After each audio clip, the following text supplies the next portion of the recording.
Commissioners of Her Majesty's Revenue and Customs. Yes, Mr. Kelly. Good morning, my lady. I appear for the appellants, Her Majesty's Revenue and Customs, with my learned friend, Miss McCarthy, and my learned friend, Mr. Thomas, appears for the respondents. I'll refer in my submissions, my lady, to the appellants as the Revenue, or HMRC, and to the respondents as Project Blue, or PBL. As you will have seen from the papers, there are two other persons to whom I must refer who were involved in the transactions with which we are concerned. The Secretary of State for Defence, who was the original owner of the land in question, the Chelsea Barracks, and a Qatari bank, Masraf Al Rayan. And I'll refer to the Secretary of State as the MOD and the bank as MAR. As you'll have seen from the papers, the case concerns the provisions of Part 4 of the Finance Act 2003, which introduced a new tax, stamp duty land tax, or SDLT as it's commonly known, with effect from the 1st of December 2003. You may assume that the statutory provisions to which I'm referring are those of Part 4, unless I say otherwise. And SDLT replaced stamp duty on land transactions. Stamp duty was first introduced in England on the 28th of June 1694 in the reign of William and Mary, in an act for granting their majesties several duties upon vellum, parchment and paper for 4 years towards carrying on the war against France. Another one of these war taxes, such as income tax, which seem to have lasted well into more peaceful times. But in 2003, certainly as regards land transactions, it was decided to introduce the entirely new tax to limit, in particular, the opportunities that have previously existed to avoid stamp duty. And again, as we'll see from the legislation, the new tax required regular amendment after 2003, both to ensure that it hit the right targets and also to deal with the ingenuity of taxpayers and their advisors in finding ways of structuring transactions to avoid or reduce the incidence of SDLT. And this case concerns whether, and if so, how much SDLT is payable by PBL on a series of transactions which involved PBL's acquisition of the freehold interest in Chelsea Barracks under a contract with the MOD and PBL's Sharia-compliant financing of that acquisition through the involvement of MAR. The issue raised by the Revenue's appeal concerns the proper construction of Section 71A. Section 71A was inserted by Section 94 and Schedule 8 of the Finance Act 2005 with effect from 7th of April 2005, so about 16, 17 months after the original introduction of the tax. And this section, when we go to it, we'll see deals with alternative property finance, land sold to financial institution and leased to person. As originally enacted, the land, as we'll see, had to be leased to an individual, but this was changed again. Another amendment following the introduction was changed from individual to person by the Finance Act 2006, with effect from the 19th of July 2006. And the short issue on which the Revenue's appeal is made is whether PBL was the vendor referred to in Section 71A, subsection 2, in relation to its subsale of the Chelsea Barracks to MAR. In its SDLT self-assessment returns, PBL asserted that it was the vendor. The upper tribunal, that's how the case was presented to the first-tier tribunal. In the upper tribunal, however, PBL contended that it was not the vendor. The upper tribunal disagreed, but the Court of Appeal, however, found that PBL was not the vendor and that therefore it was not subject to the tax which the revenue sought. The tax, in fact, should have been sought from MAR rather than PBL. As you'll have appreciated, my lady, from the papers, the question was PBL the vendor is in fact only the entry point to a wider set of issues on which the first tier and upper tax tribunals found substantially in the revenue's favour, but on which the Court of Appeal found it unnecessary to give detailed consideration or express a concluded view, given its decision in PBL's favour on the vendor issue. On the basis, however, that your lady and your lordships are satisfied that PBL was the vendor referred to in section 71A subsection 2, I will go on to outline the revenue's position on a number of those other issues that relate to the correct taxation of the transaction. And I therefore propose to approach my submissions in the following order. First, I'll very briefly outline the transactions with which we're concerned, which I'm sure you're probably familiar and which are not of great complexity. Second, I'll take you to the statutory provisions that would ordinarily apply to impose stamp duty land tax in relation to those transactions. I will then explain why the revenue says that PBL is the vendor for the purposes of section 71A subsection 2, and why the Court of Appeal was wrong to conclude otherwise. I'll refer to that as the vendor issue. I'm then going to turn to section 75A and explain why the two tribunals' analysis of this provision was correct and the Court of Appeals was wrong.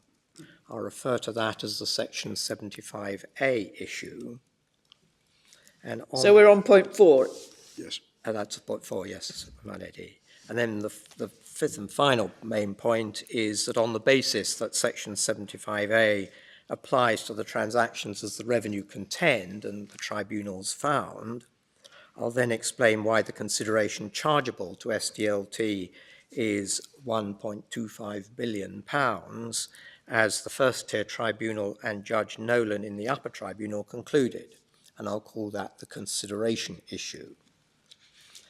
My learned friend, Mr. Thomas, on behalf of PBL, may wish to raise a number of other smaller points, but notably the human rights issues that may arise, he says arise, in relation to the consideration issue, if it's correct that PBL is chargeable on a consideration of £1.25 billion. I propose to leave to our reply the revenue's response on that, the human rights issue and the other smaller issues. In particular, my learned friend, Ms. McCarthy, will deal with the human rights issue, and unless you wish to hear from her in opening, she, I think, is content for the revenue's arguments on human rights to be left to reply once we've heard Mr. Thomas on them. Yes, indeed. So the key transactions, the first area I'm going to cover, just to briefly outline the transactions, other than in relation to the question of their commerciality and whether or not there was any tax avoidance motive or purpose underlying them, the facts are broadly agreed, and they're set out in the Statement of Facts and Issues, which is in the first core bundle, divider D. It's MS 90 to 94. And the revenue in their written case have illustrated through some diagrams the key transactions. That's in core bundle 1, divider E, MS 141. But I think they can be briefly summarised, and they were briefly summarised by the first tier tribunal. Again, that's core bundle 2, G4, at MS 346. And they comprised the following steps. The first step was that PBL contracted to purchase the freehold of the Chelsea Barracks from the Ministry of Defence, MOD. And that took place on the 5th of April 2007. There was then a long period in which the Ministry of Defence, I think one of the reasons for it was they had to rehouse the troops who'd otherwise been based at the barracks, and they hadn't yet done so. But during the period that elapsed from the contract entered into by PBL with the Ministry of Defence, PBL also put in place Sharia-compliant finance, which was then completed in January 2008. So the second step, second transaction with which we're concerned on the 29th of January 2008 was that PBL contracted to subsell the freehold of Chelsea Barracks to MAR. And then on that same day, 29th of January 2008, MAR agreed to lease Chelsea Barracks back to PBL. There was then a couple of days pause to the 31st of January 2008 when the remaining steps were taken to complete those transactions, so that on the 31st of January 2008, MAR and PBL entered into put and call options, which was part of the structure for the Sharia finance, entitling PBL to repurchase the freehold in Chelsea Barracks. The MOD conveyed the freehold in Chelsea Barracks to PBL. PBL immediately following that conveyed the freehold in Chelsea Barracks to MAR, and finally MAR leased Chelsea Barracks back to PBL. Could I just ask you about the lease back, which in the statement of agreed facts is the paragraph 14b, the agreement for lease back. That's at no premium, is it? It's effectively so that the rent payable under the lease is going to discharge the obligations under the financing. But it only would if it ran for 999 years. Indeed, well, it provides for payment structures. The lease is at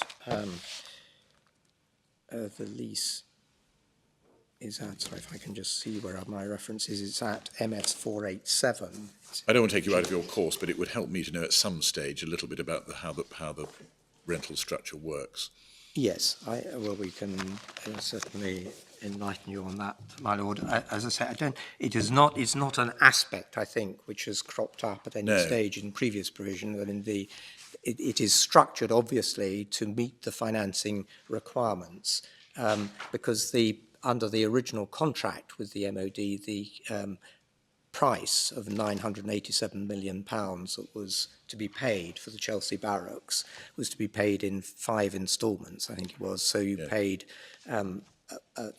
one instalment immediately on the contract, and then another instalment on completion, and then I think 3 further instalments thereafter, and the lease would be structured to deal with that. Anyway, I can come back to that, my lord, if you wish.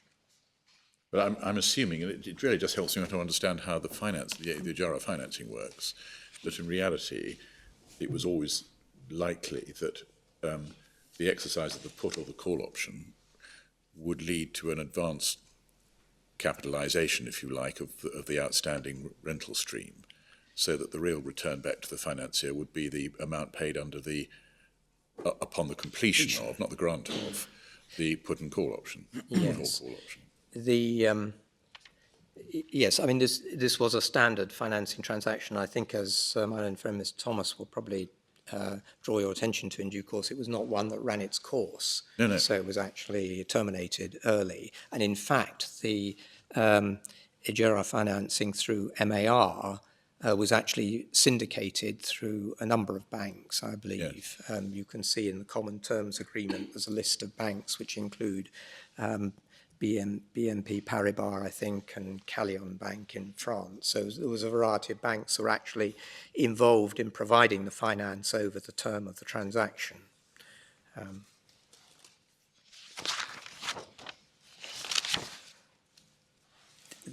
The transactions I've outlined, effectively starting with the contract with the MOD on the 5th of April 2007 and ending with the completion, including the grant of the lease, on the 31st of January 2008, are essentially the transactions in respect of which the issues arise.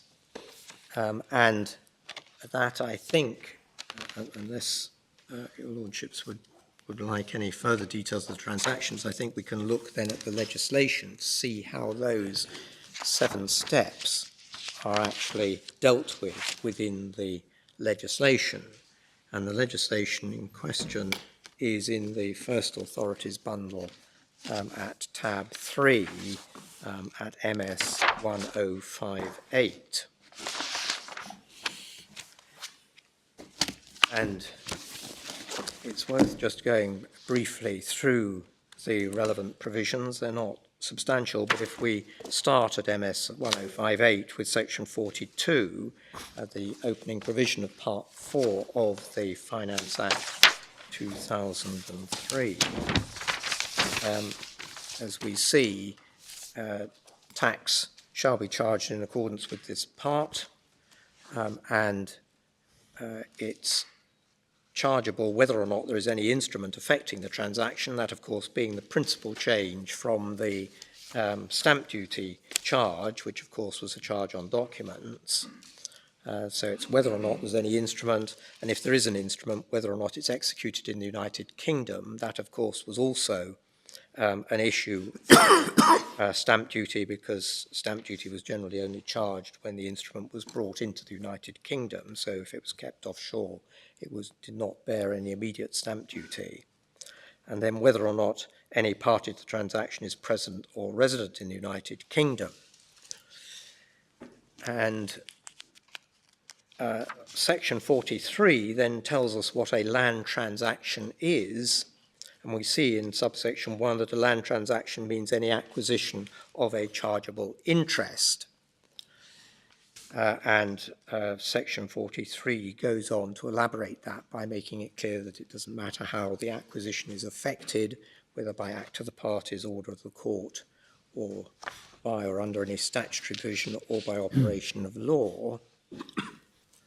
And as we'll see as we go on, the concept of a land transaction as an acquisition of a chargeable interest is going to be an important aspect of our consideration of the provisions. Section 43, going over the page to MS 1059, then in subsection 3 elaborates what is included for this purposes of this Act as an acquisition, covering such matters as creation, surrender, variation, and the like. But then in subsection 4, we see that it tells us that references in this part to purchaser and vendor in relation to a land transaction are to the person acquiring and the person disposing of the subject matter. Again, it's a point for note at this stage that that is in relation to a land transaction. In other words, when you're talking about an acquisition of a chargeable interest, then this is what purchaser and vendor mean in that context. As PBL points out in its written case, the identity of the purchaser is very important for stamp duty land tax purposes because the purchaser is under the duty to deliver a land transaction return and to pay the tax. And similarly, the identity of the vendor may be important, particularly where there is an issue as to the availability of an exemption which relies upon the person being a vendor, and that's essentially what we'll be concerned with in relation to section 71A, of the Act, but it also arises in a number of other contexts, such as, for example, group relief in Schedule 7, paragraph 1 to the Act, and we can see when we get to paragraph 7 that that does talk in terms of the vendor in the context of a land transaction. In other words, an acquisition of a chargeable interest, whereas, as I will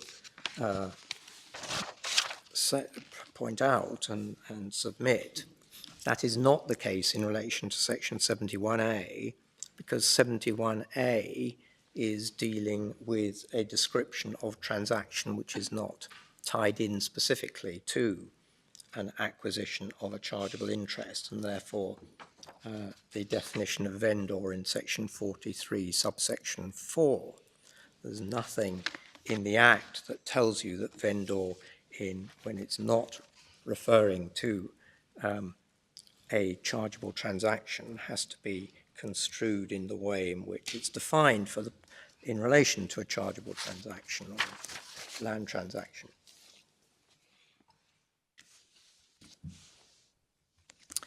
Just completing these introductory provisions, we see in subsection 5 to section 42 that a person is not treated as purchaser unless he's given consideration for or is a party to the transaction. And then finally in subsection 6, we're told that references to the subject matter of a land transaction are to the chargeable interest acquired. That's known as the main subject matter, together with any interest or right appurtenant or pertaining to it that is acquired with it. We'll come back to the next immediate set of next provisions, in particular section 44 and 45, dealing with contracts and subcontracts. But if we just turn on to MS 1063, we can see that in section 48, a chargeable interest is defined to mean an estate, interest, right or power in or over land in the United Kingdom, or the benefit of an obligation, restriction or condition affecting the value of any such estate, interest, right or power. So chargeable interest is a particular statutory construct for SDLT purposes. And then in subsection 2, we can see that a security interest is exempt, an exempt interest, and subsection 3 defines a security interest. But we're concerned here with Sharia-compliant finance and Ijira transactions which take a different form, and a particular form provided for in the Act. And then, if we just look on to section 49, chargeable transactions, we see that a land transaction is a chargeable transaction if it is not a transaction that is exempt from charge. And again, a point I shall be drawing attention to is that when it refers to a transaction that is exempt from charge, it doesn't necessarily mean that that is a land transaction or is described as a land transaction. It may be described as what we call a real-world transaction that occurs, which falls within the description given for it then to be treated as an exempt transaction for SDLT purposes. Subsection 2 of section 49 refers to Schedule 3, which specifies a number of land transactions which are exempt from charge, and there are also, as we'll see, certain provisions of Part 4 which confer exemption, notably, of course, section 71A that we'll come to. The chargeable consideration we see from section 50, subsection 1, is dealt with in Schedule 4, and paragraph 1 of Schedule 4, which is at MS 1100, tells us that the basic rule is that chargeable consideration for a transaction is any consideration in money or money's worth given for the subject matter of the transaction, directly or indirectly by the purchaser or by a person connected with him.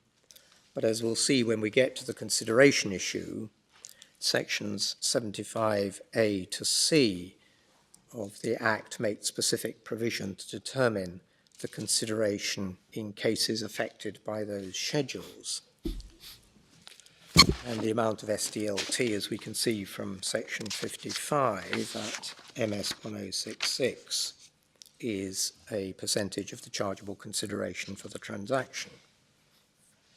So that's the very sort of basic outline and provisions of the Act. If we then go back to section 44, this deals with matters of contract or conveyance. Of course, under the stamp duty, one of the frequent ways of at least avoiding paying stamp duty immediately in respect of a transaction was to what was known as rest in contract. In other words, you entered into a contract, but you didn't complete your contract, and there was no stamp duty until you completed your contract and had to stamp the conveyance.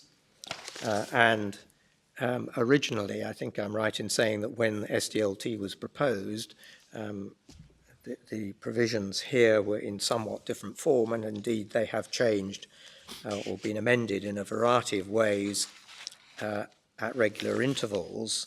We can see that just by looking briefly at these extracts from the legislation that, for example, sections 44A and section 45A were introduced by the Finance Act 2004 from March 2004, in other words, about 3 months after the legislation was the tax was originally enacted. But we're concerned with sections 44 and 45 in particular, and the basic framework there is that section 44 makes special provision for a contract to acquire a chargeable interest, which is to be completed by a conveyance. And we can see in subsection 10 of section 44, in particular, that contract covers any agreement and completion includes any instrument, and that references to completion are to completion of the land transaction proposed between the same parties in substantial conformity with the contract.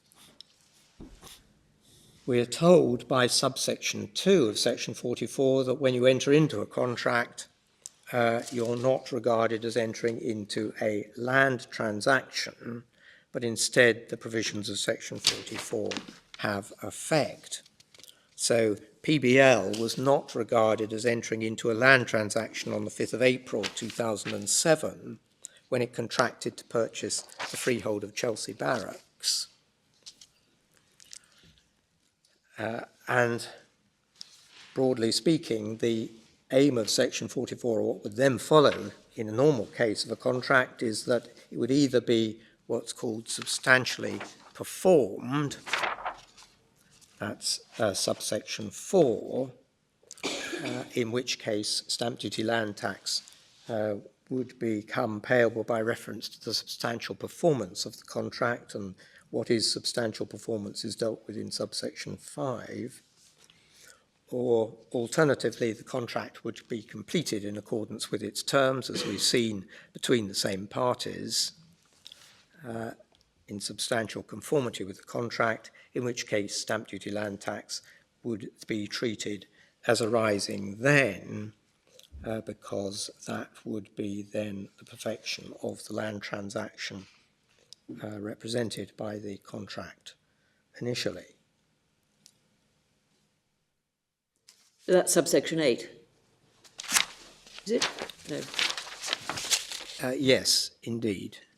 Well, that's dealing with that's dealing with the sort of consequences of what then follows, because they become notifiable transactions, and the tax has to be paid at that particular point. Presumably, possession in 5A means something more than mere occupation, for example, for doing some painting or other things pending completion.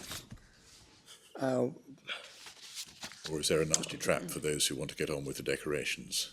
Well, I suppose it would depend upon the particular facts of the case as to on what basis they were going in to do decoration and the like. But it means taking possession, in the sense of Effectively taking enjoyment. possession. And of course, in the case of leasehold premises, for example, the taking possession of rents and the like. Yeah. But we're not concerned in this case with the completion of the PBL MOD contract under Section 44 because, as I outlined in relation to the transactions, on the 29th of January 2008, there intervened a contract between PBL and MAR subselling the property from PBL to MAR, and that is what is covered by Section 45 of the Act. Section 45 starts right at the bottom of MS 1060, but the majority of its provisions are on MS 1061. And we can see in the first instance from subsection 1 that it's applying to cases where a contract for a land transaction is entered into under which the transaction is to be completed by a conveyance. That's called the original contract, and of course that was the contract between PBL and the Ministry of Defence.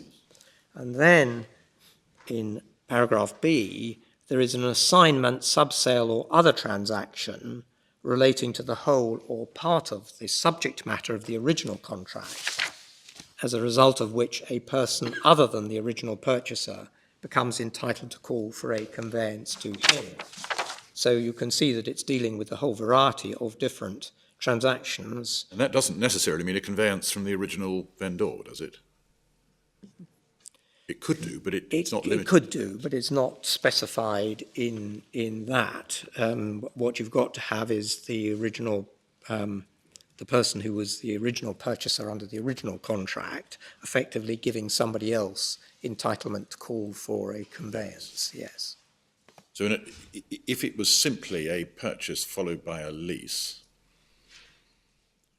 the lease would qualify, would it, as another transaction under B? Will that depend on what kind of lease it was? No, I think that would not fall within these provisions. I mean, you would be the purchaser under the contract, and then you're granting a lease to another person. Yes. But you're still presumably going to take a conveyance. So, for example, if you as here contracted to acquire the freehold, you might agree with someone that you're going to lease the property. They would be entitled to a conveyance by lease. You would still be taking a conveyance of the freehold.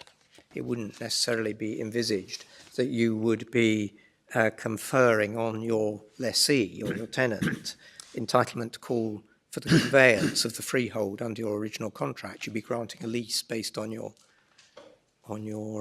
So does call for a conveyance mean of exactly the same interest as you acquire under the original contract? Well, it's so. What it refers to, is the assignment, subsale or other transaction has got to relate to the whole or part of the subject matter of the original contract. The subject matter of the original contract, we're already told, is the chargeable interest that is the subject matter of that contract. So if A agrees to sell the freehold to B, and B agrees to grant a 1,000-year lease at a premium to C, what happens? Do they both end up paying stamp duty?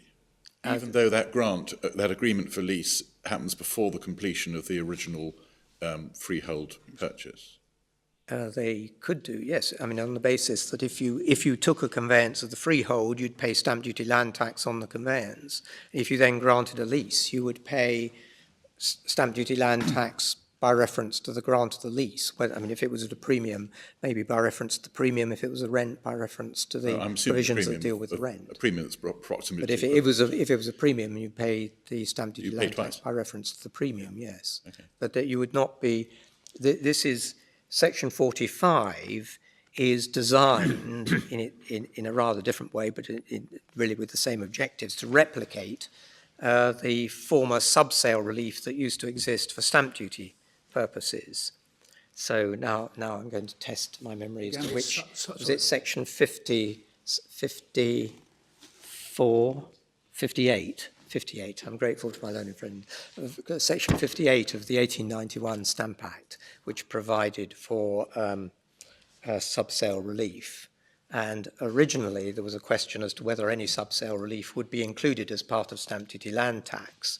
And various, if I remember rightly, fairly vigorous submissions were made to government that they really had to include some form of subsale relief, because if you had cascading transactions, not even a transaction where you took a conveyance and then granted a lease for a premium, but I mean, if you bought the property and then subsold it through a chain, it was thought to be completely inappropriate that you should pay stamp duty land tax at every level in the chain.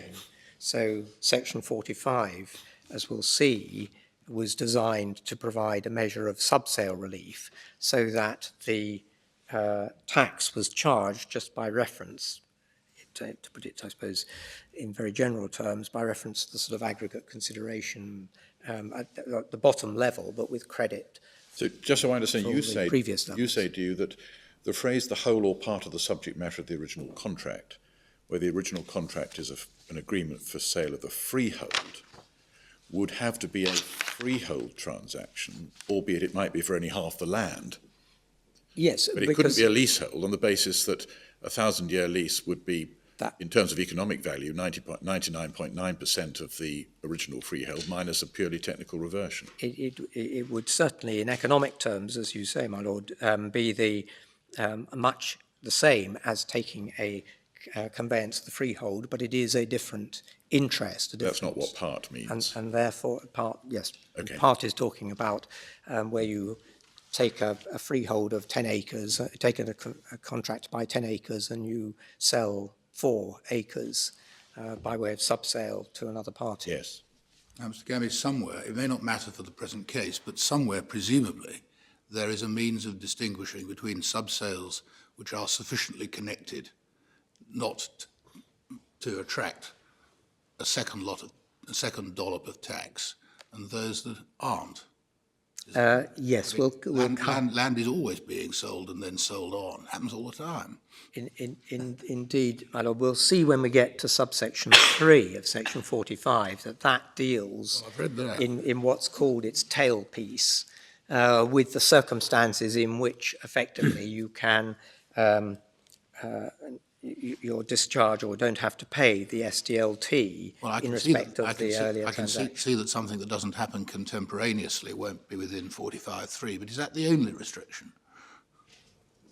Yes, that's so. So a developer who buys a large area of land and then sells off plan bits of it to a whole variety of purchasers, sub-purchasers. Yes. Is tax payable only on the first transaction, or on all of them, or on some of them, or what? Well, it will depend how they actually structure their transaction, and whether, in fact, in relation to the initial contract, they've substantially completed or taken a conveyance of it at a point before they want to subsell on to whoever it is who's going to ultimately acquire it. So as long as you subsell before you've taken your first conveyance or substantially completed, the transactions, as it were, collapse into one another, and there's only one lot of tax payable. Is that it? They can do, yes, if they happen simultaneously, yes. Right. So, in this case, as I say, the original contract referred to in subsection 1 of section 45 is the MOD PBL contract, and the contract between PBL and MAR to subsell the Chelsea Barracks is a subsale within B, because it relates to the whole of the subject matter of the original contract, and allows MAR to call for a conveyance to it of that freehold. But you say the lease back isn't.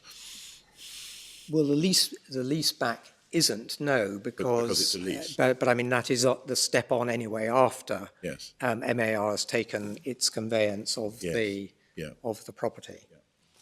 And we're told in the final part of subsection 1 that references in the following provisions of this section to a transfer of rights are to any such assignment, subsale or other transaction. So the contract on between PBL and MAR is a transfer of rights, and references to the transferor and transferee shall be read accordingly. That means that PBL in relation to the subsale is the transferor and MAR is the transferee. We're then told in subsection 2, in similar fashion as we were told in section 44 in relation to the original contract, the transferee is not regarded as entering into a land transaction by reason of the transfer of rights. So again, the contract on the 29th of January 2008 between PBL and MAR subselling the freehold of Chelsea Barracks is not a land transaction. And similarly, the agreement for lease at that point between MAR and PBL is not a land transaction at that point, because again, it's a contract which doesn't give rise to immediate land transaction. And then we get to... I thought you said that a lease wouldn't fall within 45(1)(b because it wouldn't relate to the whole or part of the subject matter of the original contract.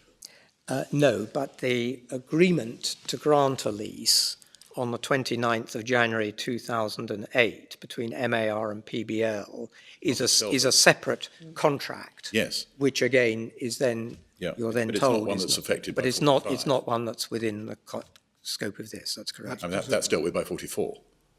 Well, yes, that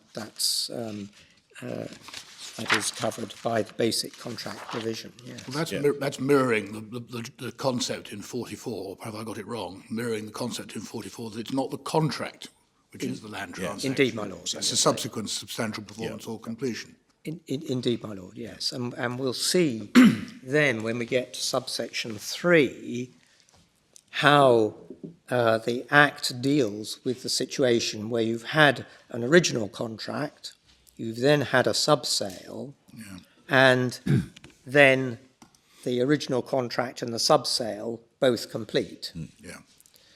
So you're told in subsection 3, well, you've been told in subsection 2 that section 44, which is the basic contract provision, has effect in accordance with the following provisions of section 45.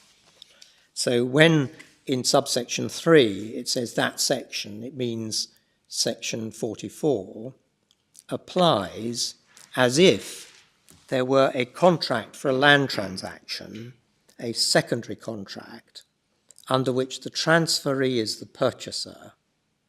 So the transferee here is MAR, and he's going to be the purchaser under this, I'll call it a deemed secondary contract, that is treated as arising under section 45(3), and then you're told what the consideration is going to be for that transaction, and it's so much of the consideration under the original contract as is referable to the subject matter of the transfer of rights, and is to be given directly or indirectly by the transferee or a person connected with him. So where the transferee under the subsale is going to satisfy the consideration under the original contract, that's going to be part of the consideration for the secondary contract, and any consideration given for the transfer of rights. In other words, consideration given by the transferee to the transferor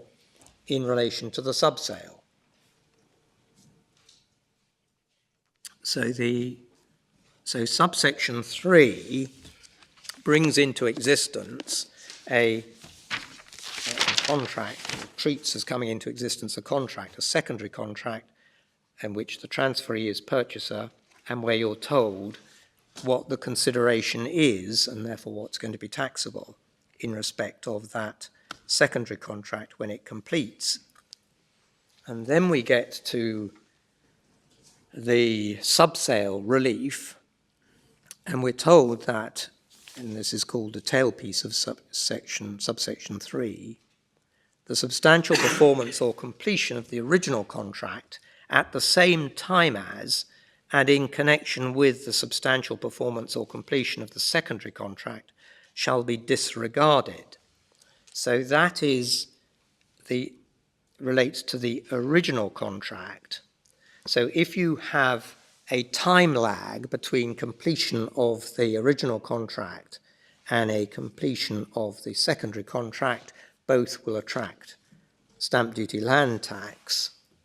If you have a completion or substantial performance at substantially the same time, and in this case, the completion of both the MOD contract and the subsequent MAR contract occurred on the same day immediately following each other, and that's accepted as being at the same time as and in connection with each other, then the completion of the original contract is disregarded. So the effect of the provision, given the way in which the transaction was carried out, is that PBL is not treated as entering into any land transaction, because it didn't enter into a land transaction when it entered into its contract with the MOD.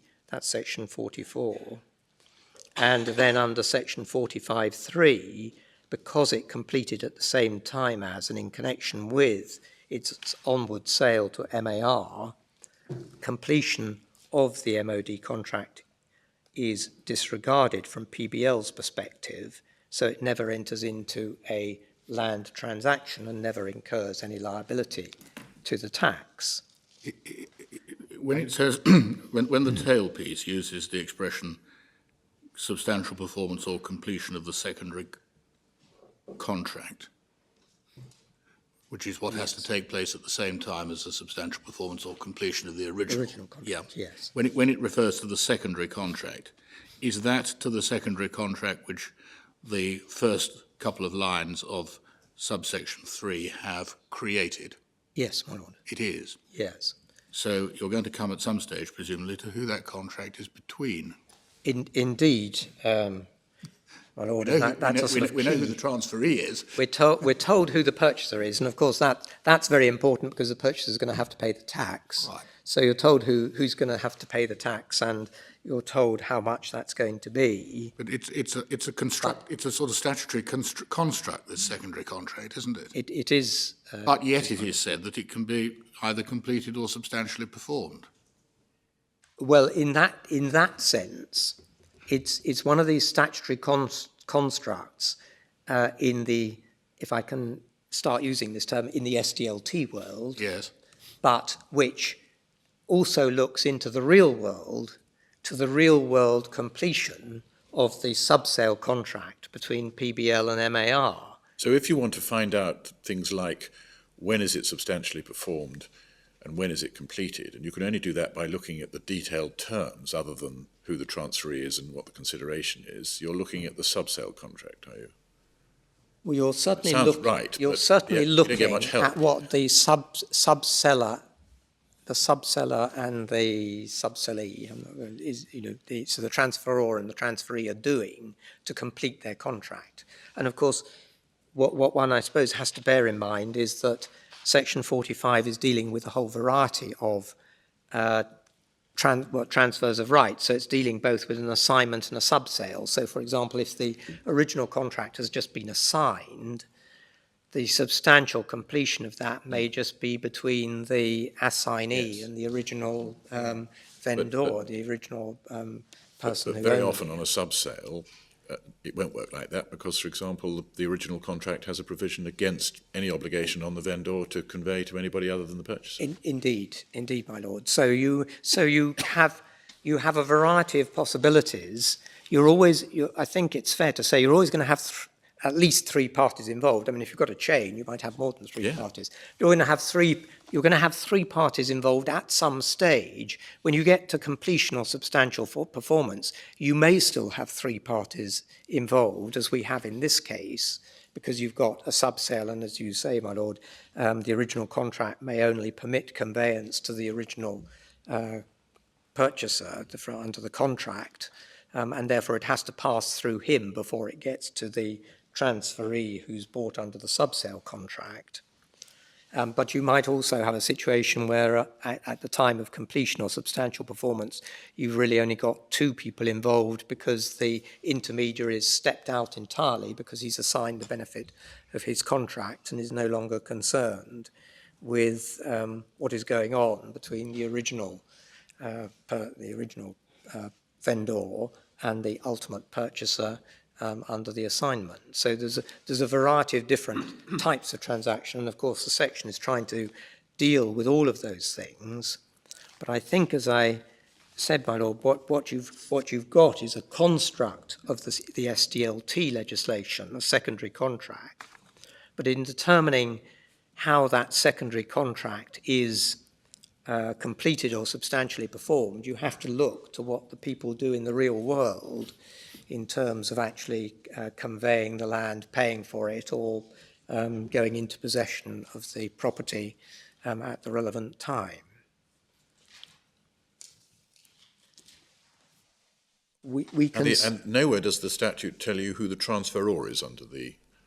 Well, you know that the transferor, insofar as the reference is made to the transferor, is the intermediary who has subsold, assigned, or entered into some other transaction, which falls within subsection 1. So you know that. Yes, I'm sorry. You know that PBL is the transferor, where it talks about the transferor. Yes. I think the point. 3A isn't identifying the transferee; it's identifying the purchaser. Well, it's telling you that the transferee is the purchaser. Yes. Yes. But, and as I was asking about effectively given that the transferee is clearly one party to the statutory construct contract. Who's the other? Who's the other? Indeed, my lord, and we'll see when we come on further into the provision that it tries to deal with this to some extent. Just dealing finally with the final part of the tailpiece to subsection 3, we can see that there was added in 2005 some additional words which say that except in a case where the secondary contract gives rise to a transaction that is exempt from charge by virtue of subsection 3 of section 73, alternative property finance, land sold to financial institution and resold to individual. Now that is part of the set of provisions, section 73 is part of a set of the provisions dealing with alternative financing transactions, of which section 71A is another one, but as we can see, only section 73 is contemplated here, and one reason for that, we may look at section 73, is because when you look at its terms, you can see how a subsale would fit within the context of what's being dealt with in section 73. Yes. So they are indeed a sale and a sale back. Yes. So the draftsman has obviously recognised that if you combine subsale relief with section 73, you can effectively get a transaction which doesn't pay any SDLT at all, and has therefore ensured that tax is still paid on the original contract by qualifying the tailpiece to subsection 3. I don't recognise that form of alternative finance in the real world. What was it designed to address? I'm afraid you have stumped me, my lord. I can't remember which of the names of Islamic finance. Well, it's not goes. Islamic because it has a mortgage built into it. Well, at least it doesn't look Islamic. No, but I think it is. It ends with a mortgage under section 73. It refers to a mortgage, yes. And it doesn't sound very Islamic unless it's some very special kind of interest free. I think it is aimed at dealing with one of the types of transaction. Well, I'd like to know. I will if you find the find name out. and let you know. My lord. You might just. I mean, I'd like to know about. Well, we'd all like to know about that. I suspect there is a scheme which Mr. Latif, in his statement at 999, refers to as a murabba. Yes. But it isn't Section 73 because it doesn't include a mortgage. At least as far as I can see, it doesn't. Yes, and I think he also says, doesn't he, that that was not a form of transaction which was necessarily approved or sort of thought to be I'm not sure. an appropriate, rather than that Ijara was the more But is there anything wrong with a mortgage as such, as opposed to a mortgage which is linked to a transaction where money is lent at interest? I thought it was lending money at interest that was un-Islamic. Nothing necessarily un-Islamic about a mortgage. Indeed, my lady, I believe that is correct. I was only asking, but No, I'm getting no, nods no. from the...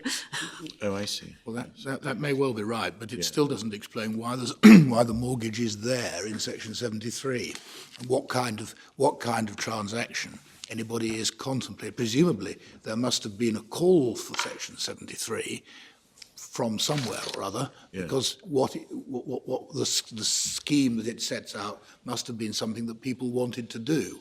But why? Presumably, rather like a repo, I suppose, you're using a sale and resale transaction effectively to borrow money. Isn't that? Is it that under Section 73, the sale and the sale back include the markup that you'd otherwise find in interest provisions under a mortgage? Yes, well, and that indeed as a repo, you would set the terms of the purchase, the sale and repurchase effectively to lend money, and I assume that this, in relation to property, is being used in the same way.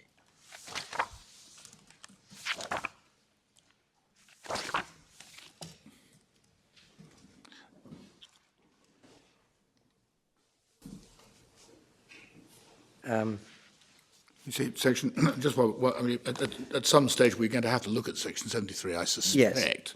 I know it's not directly in point, but whilst the tailpiece to Section 70, Section 45.3 refers to in the brackets, after mentioning Section 73, land sold to financial institution and resold to individual, Section 73, at least as I read it, would apply equally where the bank acquires the property from the customer and equally to where it acquires it from some third-party vendor. So it isn't necessarily sale and sale back as between the same parties. Indeed, that must be said because of the terms of Section 73 too.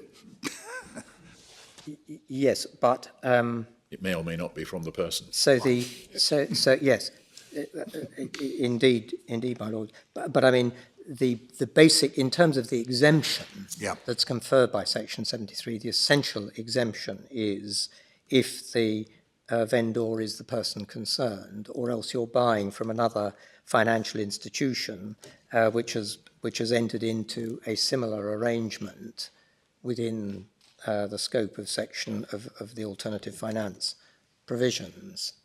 So it's certainly so if you were buying from a third party, if I understood your example correct, my lord, you would of course be paying stamp duty land tax in relation to that. But what the section is dealing with is where you're buying from the person and then selling that interest back to the person. Well, not necessarily. If I don't, I mean, you may be right. So I would hesitate to think that you're likely to be at all wrong about it, but it looks to me, at least, as if Section 73.3 might well tackle also the case where there has been an initial sale by a third party to the bank, then a sale on to them by the bank to the customer, and then a mortgage by the customer back to the bank. Because what Section 73 tells you is that so long as the first transaction, third party to bank, has been properly dealt with, brackets, and tax paid, then there isn't any tax on the subsequent transaction. Yes, yes. I can agree on that. Okay, sir, thank but I was merely addressing the, when it talks about the first transaction being exempt from charge, that would not be, that has to be from the person or from another bank that's entered into an arrangement. Quite so, because Yeah. that's what 73.2 says. Yes. But 73.3 is not so limited. No. And it's 73.3 to which we're referred in 45.3 tailpiece, not 73 generally. Yes. Although when the amendment was made in 2011, that wrinkle was removed. It was removed, yes. Well, I think it was, yes, so it was just ensured that in the case of all of these transactions, you couldn't combine the subsale relief with the exemption under the alternative finance provisions. But the markup, which, if you're trying to have no interest, under section 73.1, would occur between A1 and A2. Yes. Yes, that's right. Yes, so effectively your terms are effectively where you derive your profit, if I can put it that way, without it actually being interest on a loan of money. So the bank buys for X and sells to the person for X plus 30%. Yeah. And the person purchasing doesn't pay it then, but grants a mortgage over the property to secure it. Yes. Yes.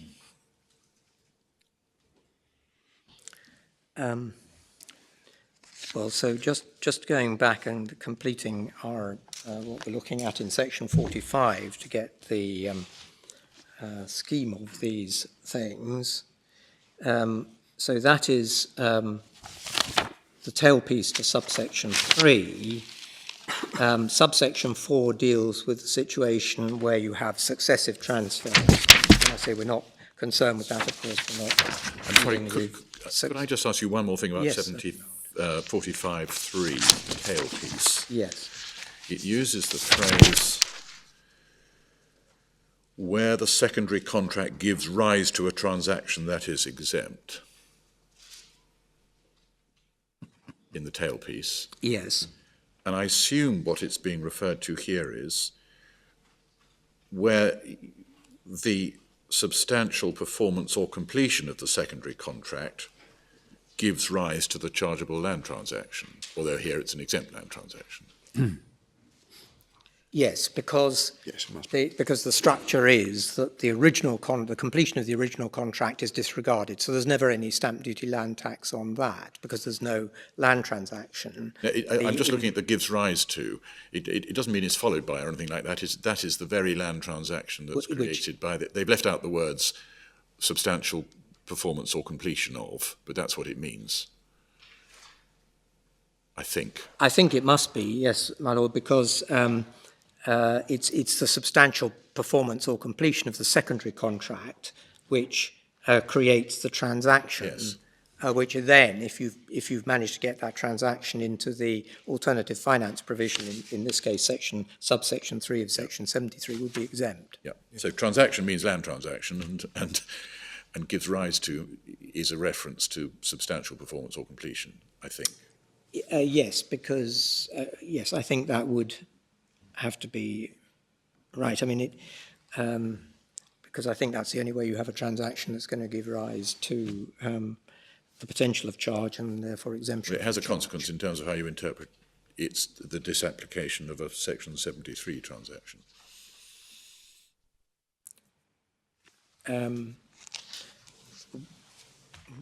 Well, perhaps I'll reserve my view on that. I'm not. But you're not at the moment challenging how I understand that slightly compressed language. No. In the exception to the disregard. No, I mean, to give rise to a transaction that's exempt, you've obviously got to bring yourself within the terms of Section 73.3. Yeah. And as we'll see in exactly the same way with Section 71A, the question is it looking at a real-world transaction which has SDLT consequences in the SDLT world, or is it only describing a transaction which is recognised in the SDLT world? So just passing on in section 45, subsection 4, as I say, deals with successive transfers of rights with which we're not concerned. And then Subsection 5 deals with a situation where you've had a transfer of rights which relates only to part of the subject matter. Again, we're not concerned with that because in these transactions, the whole of the subject matter of the original contract was subject to the subsale. And that then brings us to subsection 5A, which we can see was inserted by the Finance Act 2004 from March 2004.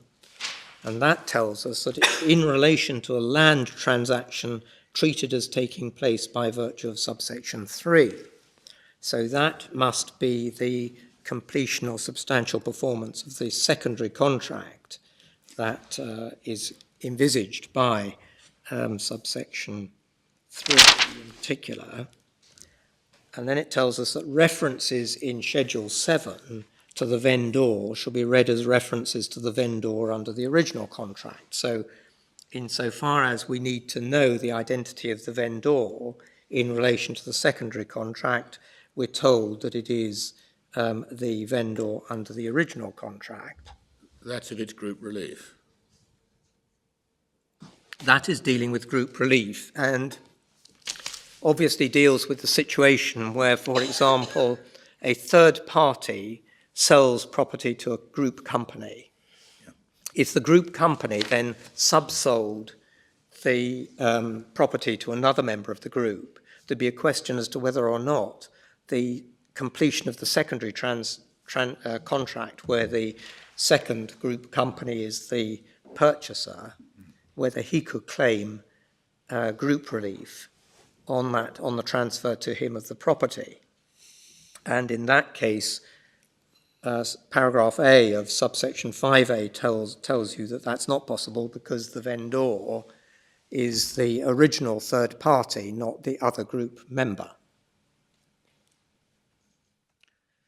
So so X sells to A and A subsells to A1, its subsidiary. The purchaser, we're told by subsection 3A, is going to be the A1, the subsidiary. And then you, my lord, asked who was the vendor. We're told that the vendor is X and that therefore there's no scope to claim group relief in respect of the conveyance to A2, the subsidiary, merely because it has bought it from its parent company A. Yeah. So in that case, the X to A contract falls out because of 45(3), leaving you with tax payable on the A to A, well, on the X, secondary contract. On the X, yes. On the notional contract. Yes, indeed. Anyway, by A1. Yes. Which is effectively deemed not to be an intra-group contract. Indeed, my lord. And when you look at paragraph 1 of Schedule 7, which, let me just find where that is. Well, here we're not talking about the vendor under the contract, the vendor under the land transaction that's come into existence by virtue of its completion. By virtue of its completion or substantial performance, yes. Yes, so Schedule 7's at MS 1113, and we can see from paragraph 1 that is cast specifically in terms of a transaction being exempt from charge if vendor and purchaser are companies that at the effective date of the transaction are members of the same group. So that is obviously talking about a land transaction within the formal sense of land transaction rather than just a real world. So that's sort of cast in terms of the SDLT world and vendor and purchaser. And we're told there that vendor is the third party seller to the group. But then we're told, if going back to section 45 and paragraph B of subsection 5A, that other references in this part to the vendor shall be read where the context permits as referring to either the vendor under the original contract or the transferee. Transferor. Sorry, transferor. My apologies, you're correct. And that tells you what's missing from 45.3 about who the... Well, it doesn't. It's not missing because the transferor is defined as the person who is selling under the transfer of rights. Indeed, my lord. Yeah. So that is... So if paragraph B, or if you're in a situation within paragraph B, the vendor can either be MOD or it can be PBL. And the $64,000 question is who chooses or how? Who chooses and how? And it's where the context permits. It's partly because in relation to many land transactions, the status of the vendor is not of particular significance. But of course, if an exemption is cast in terms of the vendor, you need to know who the vendor is to know whether the exemption applies. And that's the circumstance that we have in this particular case.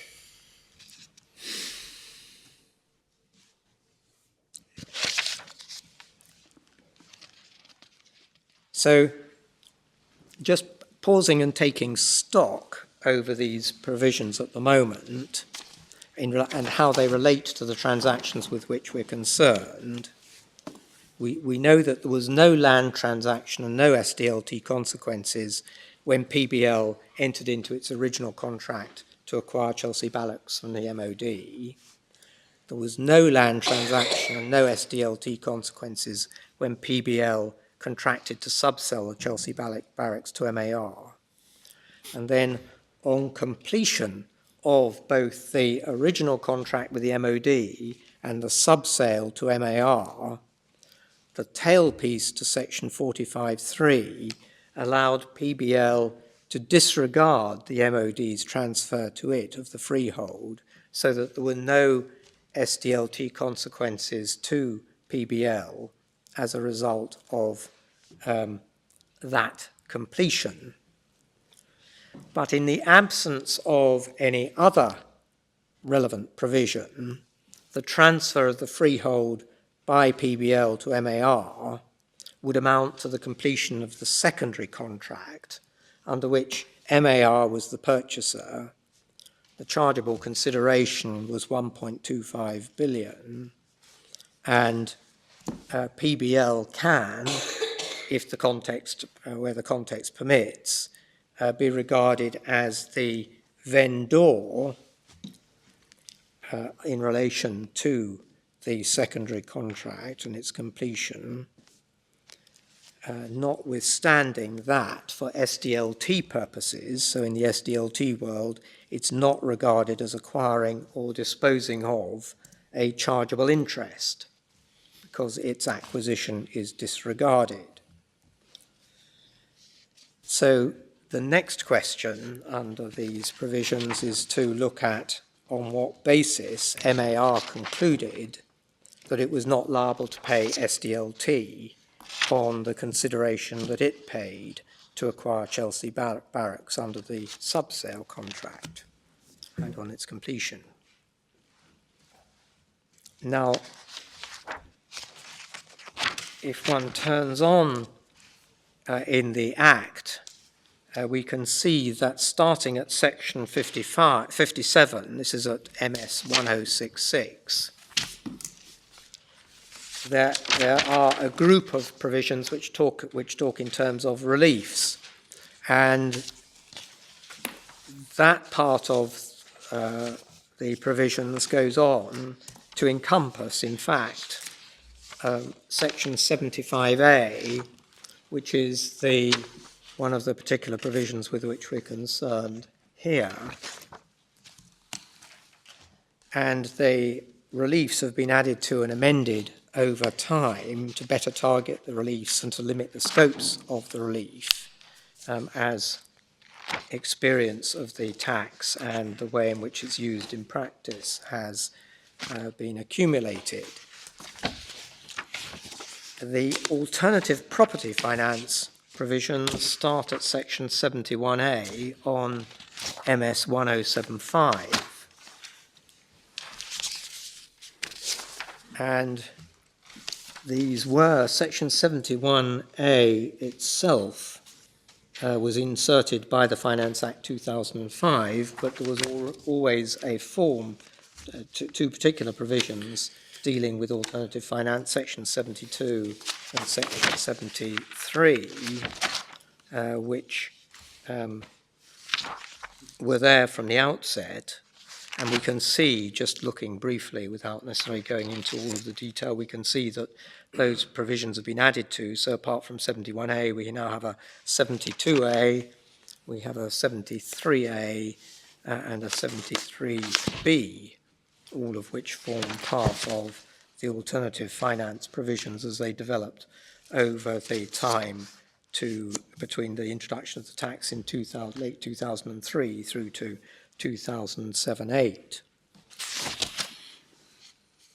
And one of the underlying policies of these particular provisions is to ensure that adherents to the Islamic faith are not put at a tax advantage given the form of transactions that they enter into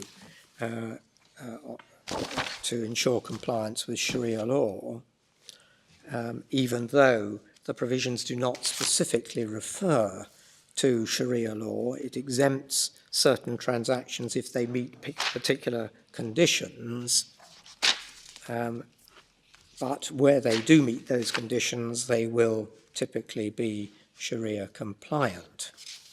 You say that 71A and 73 and some of its neighbours are all aimed at coping with the complications, the extra stages that tend to be built into Sharia compliant financing. Indeed, Lionel, that's my understanding, that these are a group of provisions which were designed to cope with transactions in those form, even if it doesn't refer to Sharia compliant transactions. The conditions were designed to meet the sort of standard form which those transactions would take. And that's true of the whole lot, is it? 71A right through to 73? That's certainly my understanding, my lord. What I think I might be able to find out and tell you. What I'm not quite clear is what were the most common forms of transactions used. As I understand it, the form of transaction that we're looking at, the Ujira finance, was among the more commonly used forms of transaction. And that is what Section 71A was designed to deal with. So if we look at Section 71A, as this was the basis upon which MAR claimed exemption from tax in respect of the completion of the secondary contract and the conveyance to it of the Chelsea freehold in the Chelsea barracks, we can see in subsection 1 that this section applies where arrangements are entered into between a person and a financial institution.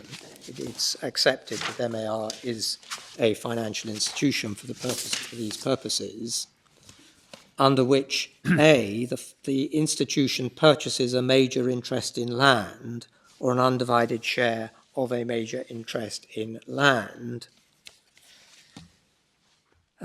B doesn't concern us. And then C, the institution or the person holding the land on trust, as mentioned in paragraph B, grants to the person out of the major interest a lease or a sublease if the major interest is leasehold. In this case, we're dealing with a freehold, so it was a grant of a lease. And then the institution and the person enter into an agreement under which the person has a right to require the institution or its successor in title to transfer to the person in one transaction or a series of transactions the whole interest purchased by the institution under the first transaction. Just by way of note, a major interest in land is defined in section 117 as meaning in relation to land in England and Wales, an estate in fee simple absolute or a term of years absolute. Section 117 is at MS 1096. As I say, the MAR is accepted as a financial institution. And the point about the transactions described in section 71A 71A subsection 1 is that without any relief from tax, a charge would arise at each of the three stages referred to in subsection 1, in particular in A and C, and again on the transfer of the property anticipated by paragraph D, because in each case an interest in land would be acquired for consideration.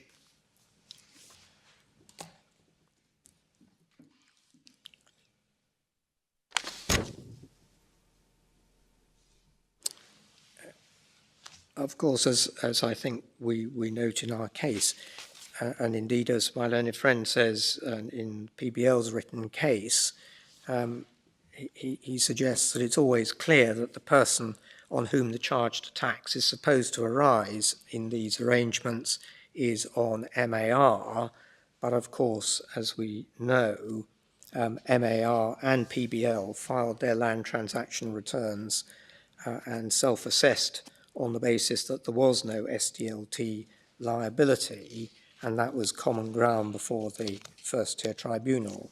And it's only subsequently that PBL has changed its approach on these matters. Yes, as I understand it, Section 71A is framed, as you say in your case at paragraph 44, with two situations in mind. The one is where the type 1 is where a third party sells directly to the financial institution. That's stage 1. Yes, indeed. And stage 2 is the financial institution leases to the person, in non-Islamic terms, the borrower. And in stage 3, that person exercises the right to buy.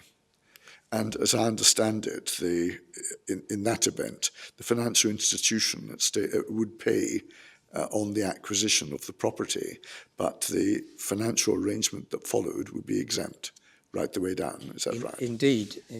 Yes. Sorry. No. Well, type 2, as I understand it, is where the borrower already owns the property and wishes to obtain finance for some other reason. And there the borrower has already paid the stamp duty, land tax on acquiring the property, but the subsequent stages, the sale to the financial institution granting the lease, and the exercise of the right to buy, all of that is exempt under the various provisions of 71A. That's correct, my Lord. Yes. So, and indeed, I think it's very well explained by Judge Nolan in the upper tribunal as to why, if the financial institution buys direct from the third party, essentially that is the circumstance in which Section 71A envisages that stamp duty land tax will be paid by the financial institution, because effectively there is nobody else who is going to be available to pay the stamp duty land tax, even though its arrangements for leasing on the property and granting the right to the tenant to acquire the property will no doubt encompass within their financial terms a recoupment of the stamp duty land tax that the financial institution has suffered. But as you say, if what you're dealing with is the situation where the person already owns the property, then the sale of that property by the current owner to the financial institution and the lease back, both legs are exempt. Yes, I mean, the key point is that it bites to protect everything once the initial stamp duty has been paid by the initial purchaser of that property. It protects the financing that follows from that. It does indeed, my Lord, and you can see that, as I'm sure you've appreciated, in subsection 3 of section 71A, because it tells you that the second transaction, which is the lease back, is exempt from charge if the provisions of this part relating to the first transaction are complied with, including the payment of the tax. So the lease, the onward lease to the person is only going to be exempt if the financial institution has paid tax on its acquisition from the, when I say has paid tax, has complied with the Act, let's put it as regards tax. We talk about buy and purchase. That's nothing to do with contract to buy or contract to purchase, as I understand it, in section 71A. Certainly 1A and C. When we get to D, we are talking about contracts. So as I understand it, the question whether the case falls into the institution goes out and gets it class, or customer goes out and gets it and, quote, sells, transfers it to institution class, purely depends upon the conveyancing route. It depends on how the original agreements are completed so as to give rise to transactions, because 71A1, A and C are about transactions, not agreements.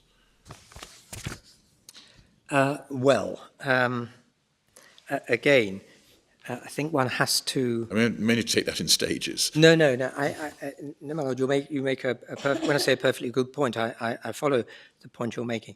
In terms of the exemptions, of course, what you're looking at is an exemption of something that would otherwise be a land transaction that gives rise to a charge to tax.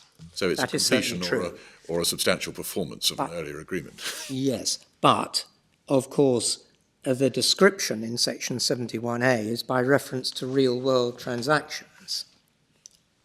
So this is where you have the crossover between are you looking at the transaction as it occurs in the real world, or are you looking at the transaction purely in the SDLT? I was hoping my question didn't trespass onto that major issue.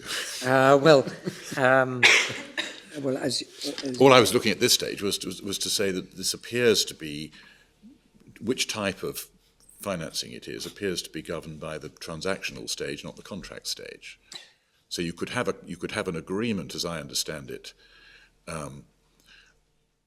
under which the customer agrees to buy from the third party and then is going to transfer on to the institution. Yes. But where the institution takes a direct conveyance from the third party, in which case it would be the first type.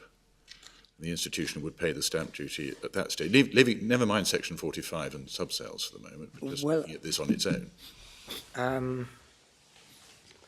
But if the, yes, so you're envisaging a situation where the person has contracted to acquire the property, but the property is conveyed directly to the institution. Because the person in the meantime has contracted to pass it on to the institution. Oh, well, so which is the situation we have here, where you have got a subsale, so you've then got the question of the interaction between section 45 and section 71. Except that here there wasn't a direct conveyance. Here it went that is the PBL MAR. Yes, but I'm not sure that in the context of the subsale provisions, when I say it much matters, I don't think it matters whether or not it had been possible to make a direct conveyance or to do it in two stages. I suspect the contract with the Ministry of Defence would only have envisaged transferring it to PBL. I'm not sure that it would necessarily make any difference if you were dealing with a tripartite transaction where the original vendor was happy to convey it direct to the transferee rather than it passing via because that would still be essentially the substantial completion or performance of the two contracts at the same time. Section 45 is all about agreements. This is all about transactions. Yeah. The face of it. In terms of what triggers the operative parts of the two provisions.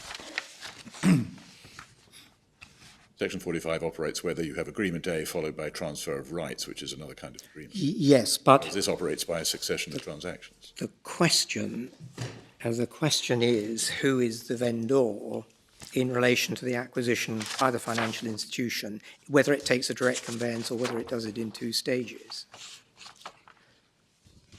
Because the conveyance to the transferee, in other words, the financial institution, is the completion of the secondary contract under Section 45. So in the SDLT world, you're governed by those provisions. The question is whether when we look at section 71A, subsection 2, and it talks about the vendor, is it talking about the vendor purely in the SDLT world, or is it talking about the vendor in the real world? Because in the real world, it may be that the financial institution has taken a conveyance directly from the original owner, but nevertheless, in relation to the financial institution, the person who sold him that property is the intermediary who's entered into this type of alternative financing transaction.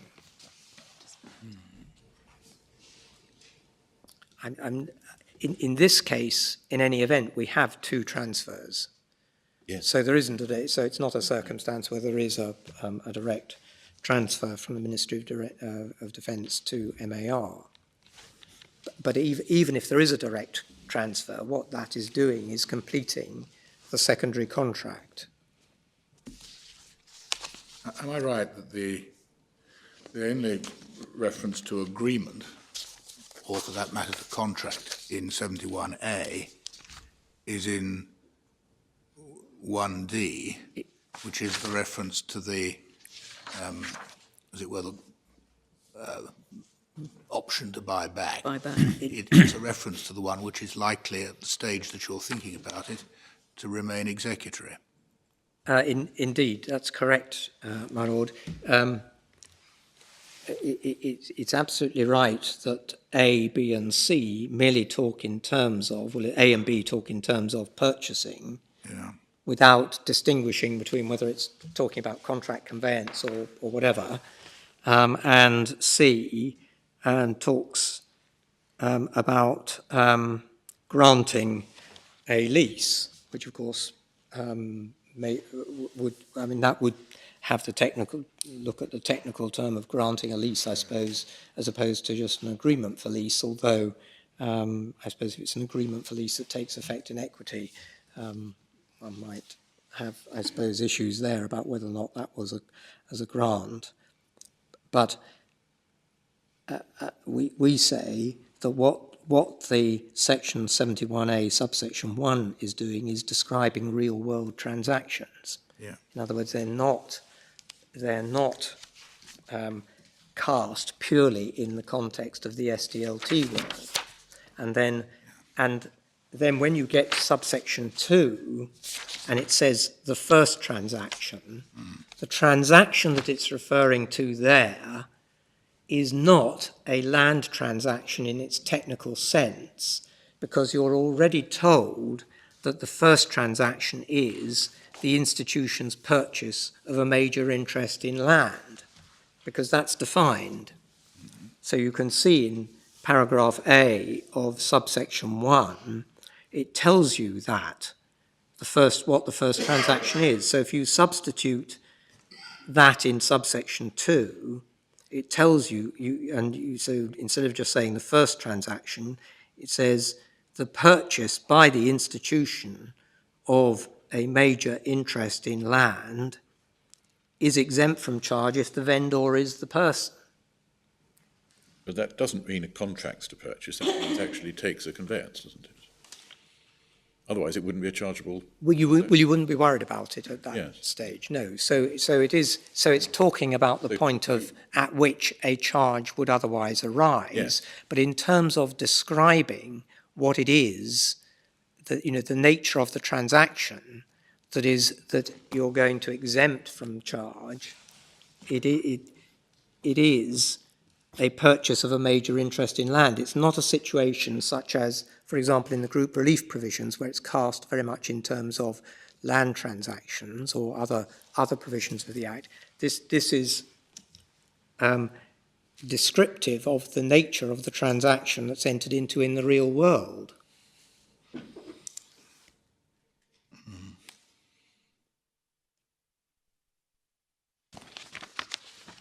And what has happened in the real world? MAR has purchased a major interest in land from PBL. That's what it's contributed. TR1 that immediately followed the TR1 from the MOD. Well, whether it took a direct transfer or not, it took a conveyance as well from PBL. Yeah. So that, as I say, it doesn't raise any issue about direct conveyance. But in That terms, was the transaction, wasn't it? Unless it's the secondary contract. We're not here concerned with the secondary contract, unless it was the performance or completion of the secondary contract. But you're in the SDLT world, it was a secondary contract. Yes. In terms of the way in which Section 71A is describing it, it's describing it by reference to the real world transaction. But that must mean the TR1, mustn't it, the transfer? Because it's not the contract. Well, that's... What else happens in the real world apart from the contract and the transfer? I'm not sure whether we're...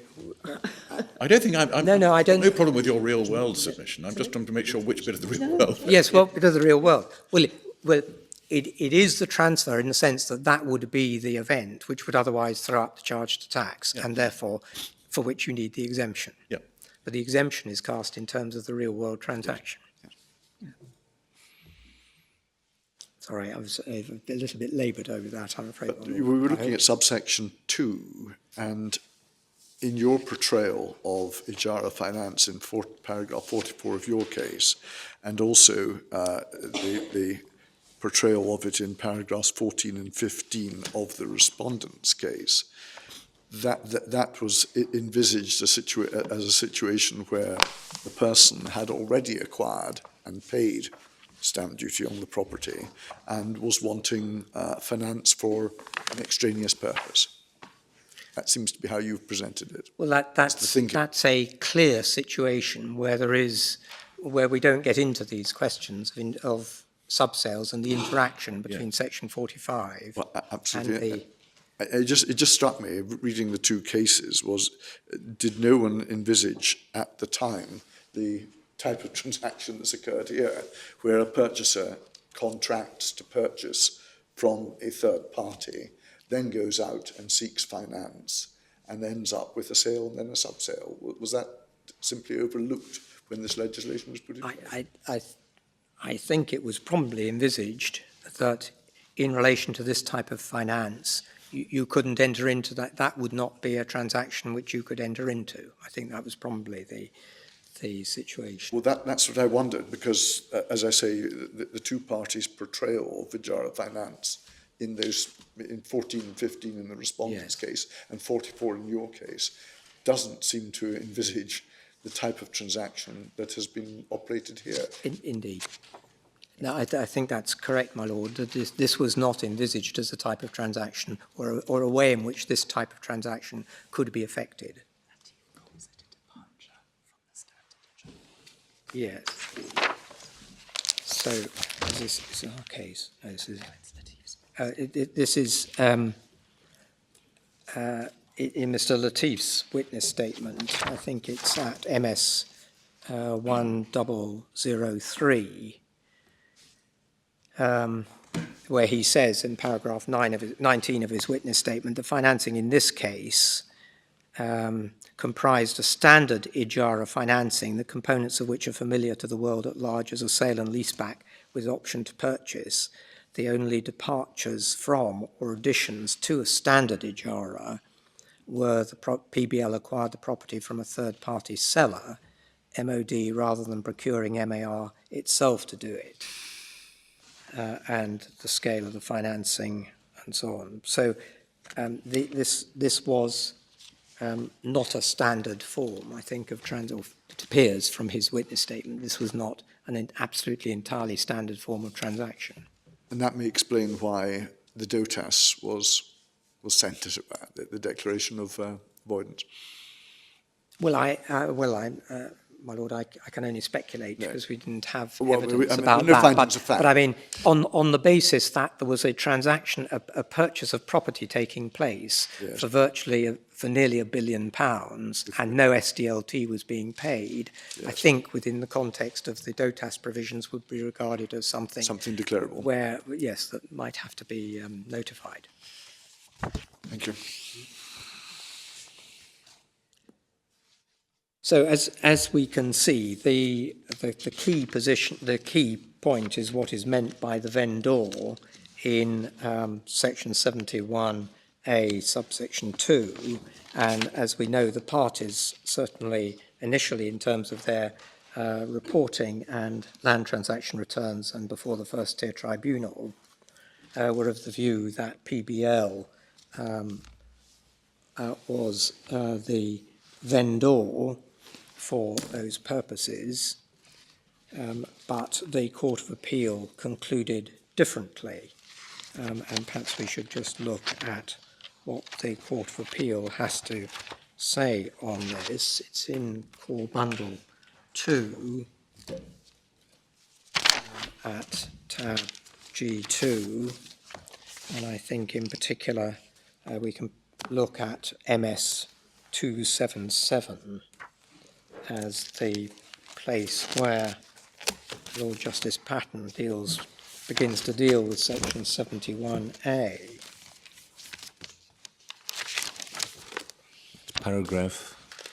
It's Paragraph 28 is the start of the section. This, but it goes on up to paragraph 38.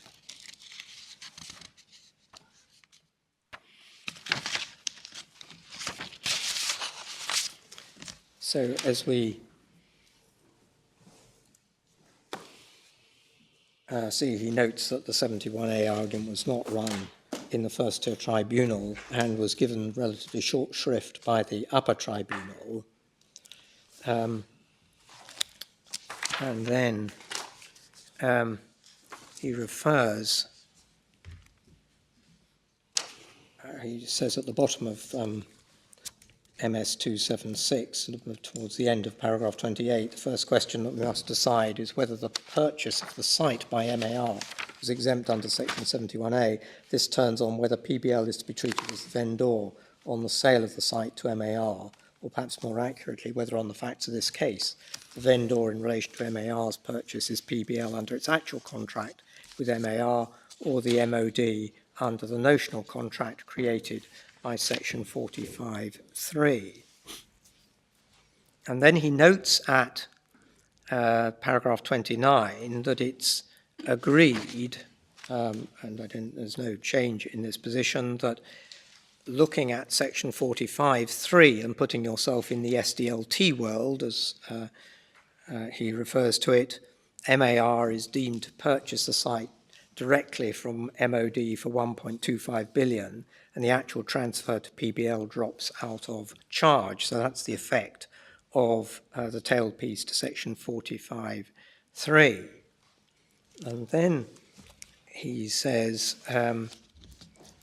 once one discards as irrelevant the completion of the contract between MOD and PBL and is left with the section 45(3 secondary contract as the sole means by which MAR acquires the site for SDL purposes, it becomes difficult, in my view, to give vendor in 71A anything but its section 43(4 meaning. But, of course, that is in the SDLT world, because we're told specifically in section 43, subsection 4, as I noted, that the definitions of purchaser and vendor apply in relation to a land transaction, so something, a construct for SDLT. And he says vendor must be a reference in the context of section 71A to the person from whom MAR purchases the site, which by dint of section 45(3 is not PBL, because PBL doesn't acquire a chargeable interest. That, of course, as I say, is all within the context of the SDLT world, but, and our submission is that when you look at section 71A, you can see that it's talking about a transaction in the real world. In other words, who does the institution, MAR, purchase the major interest in land from in the real world? And that is, of course, PBL, because in the real world, PBL is the only person from whom MAR acquires anything. It certainly doesn't acquire anything from MOD.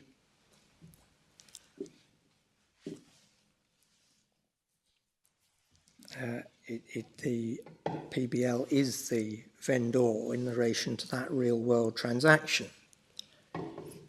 The Court of Appeal relies for treating the vendor here as referring to someone within the SDLT world on the basis of the fact that it's conferring an exemption.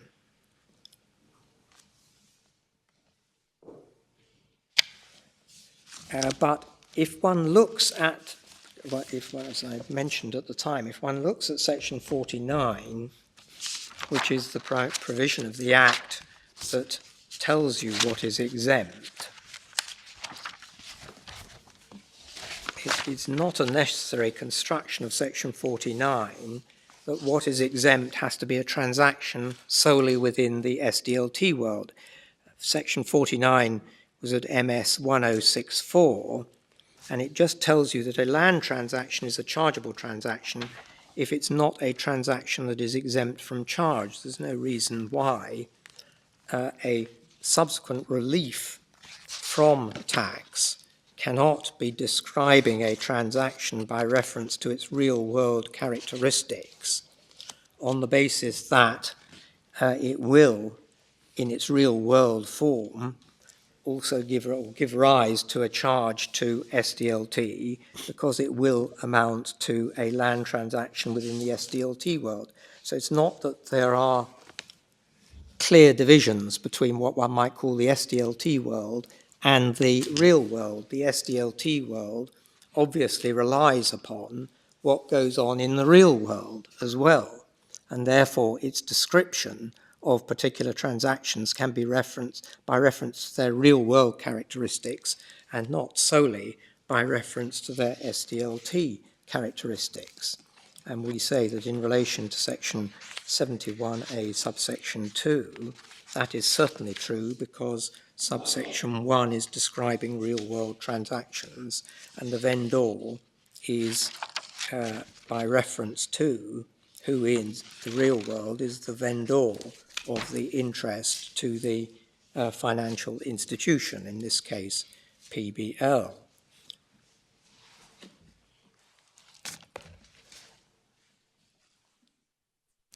So, where I say when Lord Justice Patten says that the vendor must be a reference to the person effectively who is the vendor in the SDLT world, in other words, the MOD under the original contract, that is not a necessary interpretation of a way of reading the particular provision, and indeed, in the context of section 71A, is an inappropriate way of reading it.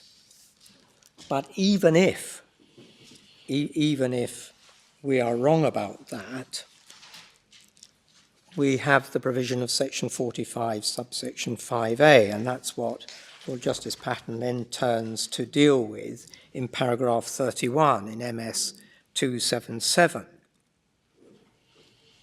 where he says that my alternative response is to rely on section 45, 5A. And we saw that, again, it's in the first authorities bundle. Can I just ask before we get to the detail of that, this supposed distinction between the real world and the SDLT world, is this a distinction invented for the first time in the Court of Appeal during submissions? I mean, or does it have some antecedent history? It has an antecedent history in a case called DV3. Oh, yes. Yes, of course. Yes. Where a person acquired property under a contract and then subsold it to his partnership. Yes, I'm familiar with that. And the question was whether or not they could rely on the specific provisions dealing with relief from SDLT on transfers into a partnership. so that they got no tax on the original acquisition of the property under the contract to the partner, and then no tax on the transfer of the property into the partnership under the partnership provisions. As we say in our case, the point about DV3 is that it didn't refer to vendor at all, so it didn't use the terminology vendor at all. And what it was focused on was whether the partner had transferred a chargeable interest to the partnership. And the Court of Appeal in DV3, Lord Justice Lewison in particular, who gave, I think, the leading judgment in DV3, said that these were transactions that were effectively constructs within the SDLT world, and within the SDLT world, the partner never acquired a chargeable interest because his acquisition was disregarded under Section 45.3, the tailpiece of Section 45.3. And therefore, when the partnership provisions talked in terms of did the partner transfer a chargeable interest to the partnership, he obviously couldn't have transferred a chargeable interest to the partnership because in the SDLT world, he never acquired a chargeable interest. Now, all of that legislation and that construct were clearly dealing with provisions which were within part of the construct of the SDLT world. In other words, this particular statutory construct that the Act creates as a method of taxing and relieving land transactions. So there wasn't any question, as there is under Section 71A, of whether the SDLT consequences are, although SDLT consequences can only occur, of course, in the SDLT world, because that's the world in which tax is charged, but the question is to what extent the SDLT world looks to what's going on in the real world to determine whether or not tax is charged or relieved or whatever. And in the context of Section 71A, as I've already said, and I don't want to repeat it too often, we say that it's a real world question of who's the vendor. It's not an SDLT world question of who's the vendor as it was in DV3. But even if I'm wrong about that, we still... Just before you go on to 45.5a, can I just ask this question about the SDLT world as it's been termed? Is that entirely a reference to the single subsection in 45.3 and the statutory construct, or are there other equally arcane situations in both DV3 and the present case? As I understand it, the reference to the SDLT world depends entirely on whether you effectively import 45.3 into the alternative finance sections. Yes. Well, so the SDLT world is not just a matter of Section 45.3, because, of course, the concept of what is a chargeable interest and what's a land transaction are things that are defined, and therefore what is a vendor and purchaser in the context of a land transaction are all matters which are defined as part of the taxing provisions and therefore within the SDLT world. But as we noted in relation to, for example, the completion of the secondary contract, that is something which has to look also to the real world of completion and not just depend solely upon what the statutory constructs within Part 4. Right. I'm not sure whether that answers your question, my Lord. Well, I think I certainly got the point that there are definitions throughout the Act which apply only to the SDLT question. That's certainly true. But the form of artificial construct which turns up in 45.3, are there lots of those dotted about the Act, or is it just this one? I haven't really sort of sat down and thought how many times it's sort of dotted All right, around. very It's unfair- certainly, very it's unfair certainly question. true. It's certainly true. And of course, DV3 illustrates that some of the provisions, so for example, the partnership provisions that you were looking at in DV3, Yeah. were constructed in terms which were part of the sort of SDLT terms. So talking in terms of was there a transfer of a chargeable interest? Fair enough. Chargeable interest is a defined term. It wasn't, did the partner sell a major interest in land to the partnership or something like that. It was cast in terms of chargeable interests. But is there any escape from the fact that in section 71A(1)(a), the institution purchases, it's obvious that the arrangements are arrangements made in the real world, in the opening words of 71A(1). You look to see what happened in the real world, Yes. gave rise to certain consequences. But the 1A consequence, namely what's called the first transaction, doesn't that have to be a transaction that would be a chargeable transaction, but for 71A2? Because otherwise, how does section 1A2 Yes. is obviously designed to stop what would otherwise happen at the 71A1 stage, namely a chargeable transaction, by making it exempt. Yes, so real-world transactions also have SDLT consequences. Yes, but the That is chargeable certain. transaction we're all talking about here in a subsale situation is presumably the completion of the secondary contract. That's what's charged. Yes, so that is what gives rise to the land transaction, and therefore to which the secondary to contract which- gives rise, yes. Yes, Yeah. to which then would be taxable, Yes. unless, as we see from section 49, it's a transaction which is described as an exempt transaction. Now, there's nothing I certainly don't find any difficulty with the idea that you can have a real-world transaction that gives rise to tax consequences in the SDLT world. The question we have to ask ourselves is, when it refers to when you've got a section which is describing a real-world set of circumstances or set of arrangements which lead to transfers of major or purchases of, and sales of major interests in land, when it then refers to a vendor, is it talking about the vendor in the context of the real world? In other words, who was your real world vendor? Or is it purely talking about who is the vendor for the purposes of SDLT? Now we know, and this takes me into section 45, subsection 5A, we know that PBL cannot be a vendor within the ordinary definition of section 43, subsection 4, because DV3 tells us that it isn't, because it never acquires a chargeable interest in the SDLT world. So when subsection 5A, paragraph B, tells us that other references in this part to the vendor, where the context permits, should be read as referring to either the vendor under the original contract.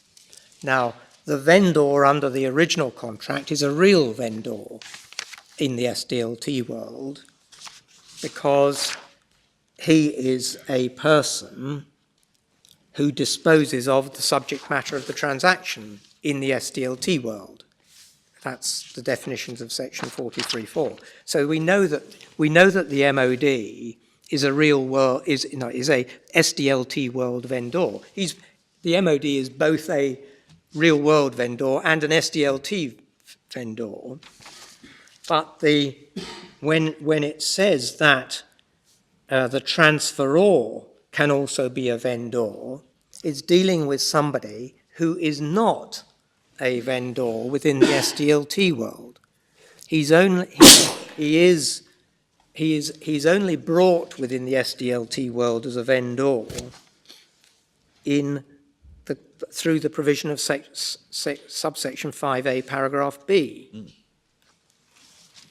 So even if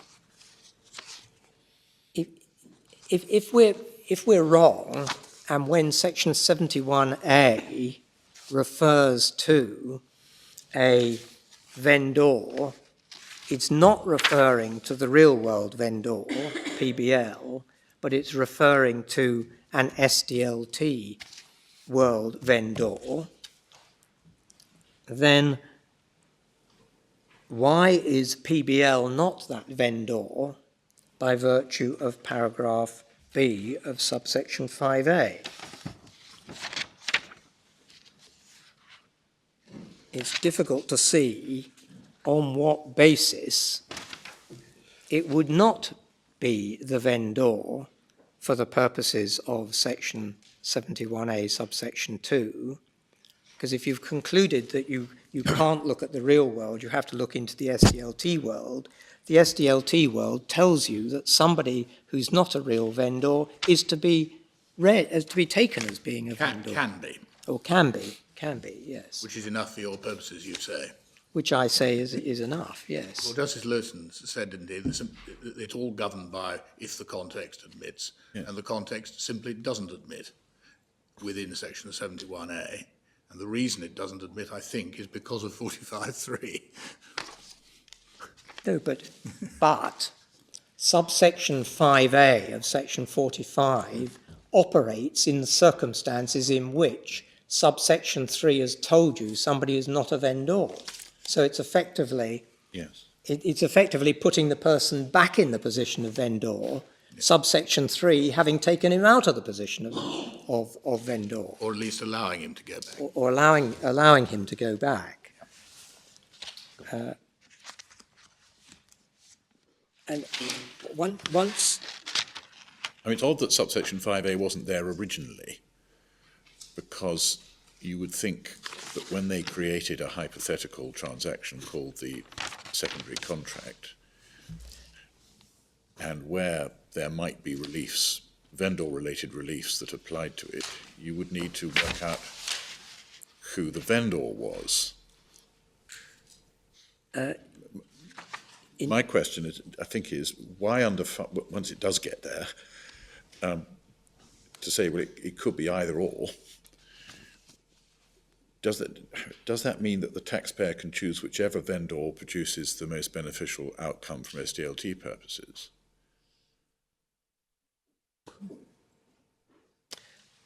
This being ironically a case where you're contending it should be PBL, which produces a nil outcome for SDLT purposes, but let's ignore all the ironies and just subsection.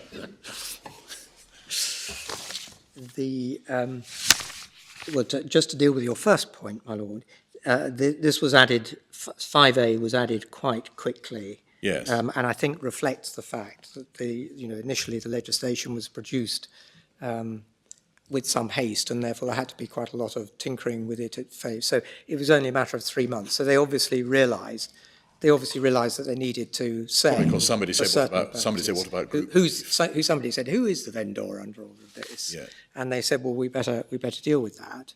We see why they specifically take out group companies. Yes. Because otherwise it would be easy just always to get an intra-group relief when you sold on. Otherwise, it's just...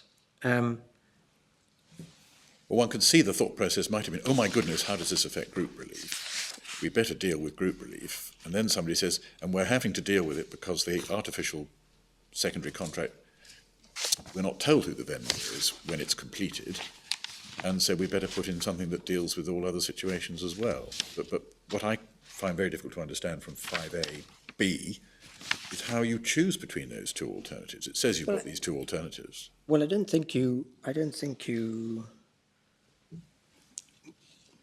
Or can you just say I win if either of them apply? Then who says I win? Well, Taxpayer? so I suppose the obvious point is that when they say, or when the draftsman put it in, so he put it, if he just drafted it as other references shall be read as referring to either the vendor under the original contract or the transferor, it would encompass both. So in other words, it can be one or the other, and to take your point, you can pick. So but I mean, Who picks? The taxpayer picks. Which Well, taxpayer picks? no, Because I don't. according Well, to I your think choice, that's it why might lead to somebody else having I to pay the tax. I think that's why you have where the context permits. In other words, it's got to be within the context. It's got to be appropriate. So you say that it actually means other references in this part to the vendor shall be read as referring to either the vendor under the original contract or the transferor as the context requires. That's, And the that context makes more sense. the context is the context of the other provision that you're looking at, which refers to vendor. In which event the taxpayer hasn't got a free choice, but he has to wait and see what can be agreed or the court eventually decides. Well, given where we are with this particular case, I probably couldn't disagree with you on that, my lord. But it's odd it doesn't say as the context requires, isn't it? Or even according to the context. Yeah. Well, so I mean. And yet it seems, I mean, very remarkable no, that the taxpayer has a free indeed, choice. Usually, as you say, it would be as your context requires. But I mean, here I think it implies that so long as it's not exactly you've got a free choice, but so long as you can show why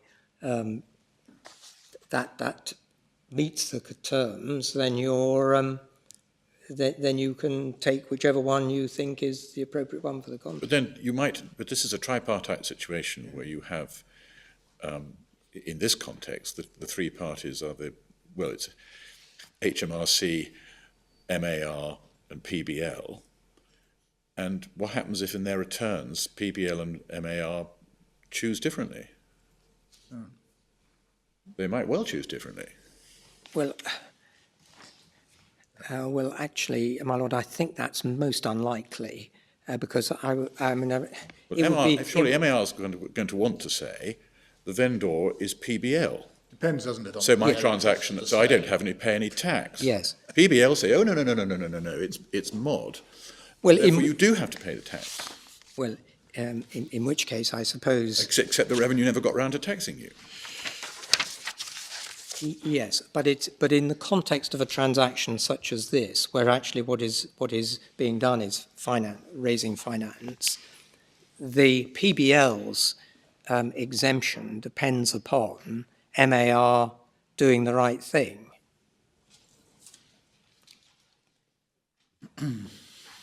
So. You mean what, making the right selection between the two alternatives in 5AB? Well, what I'm saying is that I would have thought that those representing the parties would rather be failing in their duties if they were not actually coordinating what they did, and because you wouldn't know you would need to know what the other party was doing to be able to claim your own exemption. So one would hope you could tell whether you claim the exemption according to what the Act objectively said, rather than some option which you take to choose between two alternatives. Save that under section 71A, you've got to know that the requirements of the first transaction have been complied with, including payment of any tax chargeable. So you need to know, it's not just a matter of taking your own view of the transaction. You've got to know what the what the bank does under the first transaction. Because if you don't know that, you don't know whether you can actually claim your own exemption.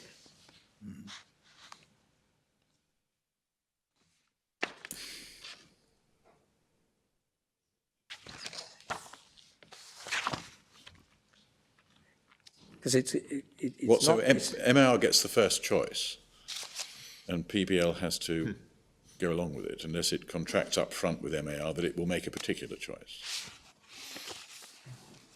Well, are we talking about this specific transaction? It's the choice of who the vendor is in this world? context. So so you can. I think you're envisaging a situation where there's a disagreement. The parties are going to enter into this transaction, but there's a disagreement between them as to who's the vendor. Well, The choice between being MAR and the MOD. yes. Sorry, PBL and the MOD. PBL and MOD. So in that case,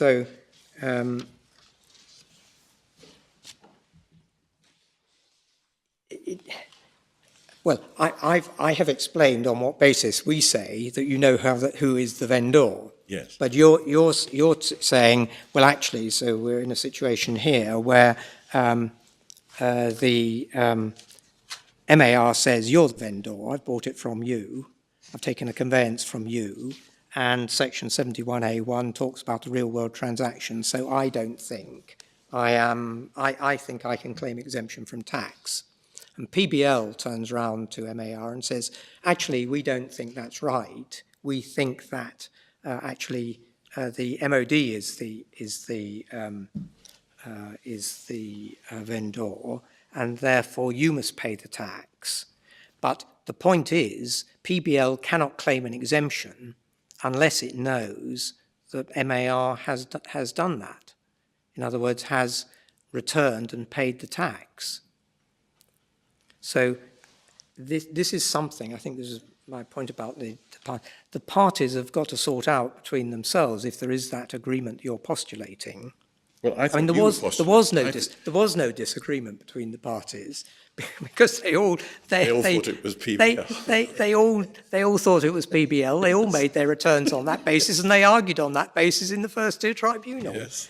So we're not talking about anything that was real to this particular transaction. I'm just testing, I hope to destruction, the submission, if there is a submission, that anybody has a choice in the matter. And that the question who the vendor is isn't a question of construction of the statute against the factual background. Well, we say that the parties don't have a choice because the way in which the parties interpreted it and applied it, and the way in which the revenue also did, always took the same, took effectively the same line. Of course, I can't deny that we're now here in this court having to sort out what it is. But for the reasons I've given, I say that it's clear that PBL is the vendor. It was the real world vendor. And Section 45(5)(a) tells us that it is also treated as a vendor within the SDLT world, even though Section 45(3) deprives it of its status of vendor. So is another way to read 5A(b), other references to this part of the vendor should be read where the context permits as referring to whichever of the vendor under the original contract or the transferor was the vendor in the real world. I'm not trying to trap you. I think that is what you're saying. No, but what I'm principally saying is that the context has to be the context of the statutory provision which is using the word vendor. Yes. So there has to be something in that context which tells you that PBL can't be the vendor.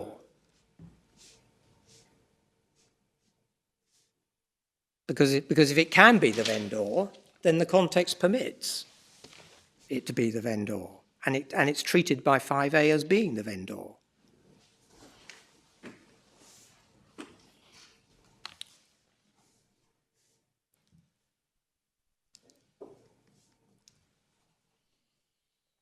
And I say there's nothing in the context of Section 71A, subsection 2, that prevents PBL being the vendor. In fact, I say it is the vendor because it's a real world, you're looking at a real world transaction where it is the vendor.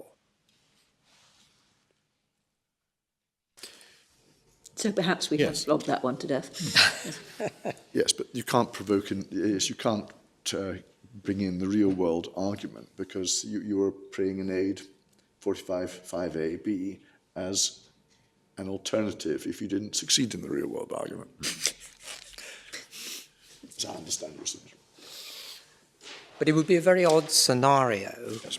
Very odd scenario if the SDLT world tells you that this person can be the vendor, and you've decided that 71A2 is in the SDLT world, there's got to be something in 71A2 in the SDLT world that tells you that the vendor can't comprise PBL. Well, Certainly. it depends on how often vendor turns up in the statute, but I expect it quite a lot. And, I mean, the reasoning of Lord Justice Lewison, as I understand it, you'll come to it no doubt, paragraph 51, is because of the disregard under 45.3, it is not permissible to read vendor in 71 2A as PBL. Yes, Because but the context prevents it. But I say that doesn't make sense because subsection 5A is specifically dealing with a transaction that only occurs under subsection 45, Yeah. 45.3, and therefore it would be extraordinary if that reasoning would effectively render any reference to vendor in a situation where 45.3 applies inapplicable, but that can't possibly be right. Yeah. Yep. Yes. But the alternative context case which you may have to meet is that where the context leads to the result that if one party is the vendor, the entire operation, including the purchase from the original taxpayer, was tax-free, whereas if the other party is the vendor, then SDLT is at least paid once. That's a sort of contextual pointer to that choice. Paid Namely, that once. The vendor is the original third party. Is the seller under the original contract. If he's the vendor, and it cannot be PBL. Yes, then in which case MAR, should, as the Court of Appeal found, should have paid SDLT on 1.25 billion. But the reason... I understand your case to be that 71A was drafted without having foreseen the unusual arrangement that Mr. Latif has spoken of in his witness statement. Without realising that it was possible to combine the subsale with Ijara Finance, and as Mr. Latif says, that's a non-standard. That he describes that as a non-standard transaction. Yes. Yeah. So when we're interpreting vendor in section 71A, I understand your position to be we are looking at it in the light of the circumstances as seen by the revenue at the time, your paragraph 44 and the respondent's paragraph 14 and 15, yes, which was not envisaging the transaction that we have here. Indeed. Yes. Except that, you see, if the only kind of cycle of transactions that was in anybody's head at the time that 71A was drafted, why would you provide for different consequences according to whether the source of the first transaction is the customer or somebody else? Well, because you'd say, and this is explained by Judge Nolan in the upper tribunal, I think, the sort of analysis as to where the lacuna or omission or mistake or whatever was made in the drafting, that that 71A contemplates an acquisition by the financial institution from a third part, directly from a third party, rather than... Well, why then have you got 2A? Because what is envisaged, as I understand it, is that the person has already acquired, paid stamp duty, and then is borrowing for an extraneous purpose. Indeed. And the whole idea is that straightforward borrowing with a degree of security is not chargeable. Precisely. That's the whole idea, and that's what Judge Nolan says. Right. Yes. Yeah. So if you look at it in the real world of what the whole thing was designed to do, it was designed to exempt basically transactions designed to lend money on a security. Yes. Yeah. And in that context, the vendor... But without offending Islamic law. Well, exactly, but as we've established earlier, the thing that offends Islamic law is the charge lending money at interest. Yes. Buying property at one price and selling it back at another price, like doesn't offend it. Yes. Yes. So, and you don't get a 71A 1A2 exemption in the context of a third-party vendor selling to to direct to the whoever. institution. Yes. You only get it where the person who is obtaining finance is selling it to the financial institution. Yes. And if you're correct as to what was envisaged at the time, then vendor in 71A2 has to be the person who is directly selling to the financial institution. Indeed. For that system to work. But if that's that's the real the world. mischief that this is addressing, vendor has to be what we would call the borrower. Yes. Borrower, exactly. It has to be. That's the sense of what one thinks the policy might just possibly be, whether the language of the statute actually achieves that is what we're here for. Indeed, my lady. How are you doing, Mr. Gammy? You've had quite a lot of argy-bargy, and you've only got about 40 minutes left of your opening. Yes. My lady, I think we've probably exhausted, unless the court feels they have other points that they would like to raise. I think we've exhausted the vendor issue. Yeah. Yeah. What I would now move on to is what I've called the Section 75A. Well, that's what I was trying to move you on. If I cast a hostage to fortune and say, I think that's more straightforward. The context in which we're looking at Section 75A, and let me start on this bit, is that we are right about the vendor issue. So there is no tax due, as indeed the land transaction returns submitted, on the transactions that we've described. Section 75A is at MS 1079. And as the first tier tribunal described it, it is what's known as a targeted anti-avoidance rule for SDLT, although it then went on to point out that this is a targeted provision which operates as a blunderbuss rather than a sniper's rifle. We see from the key provision with which we're concerned is subsection 1, at least initially. So this section applies where one person, V, disposes of a chargeable interest and another person, P, acquires it or a chargeable interest deriving from it.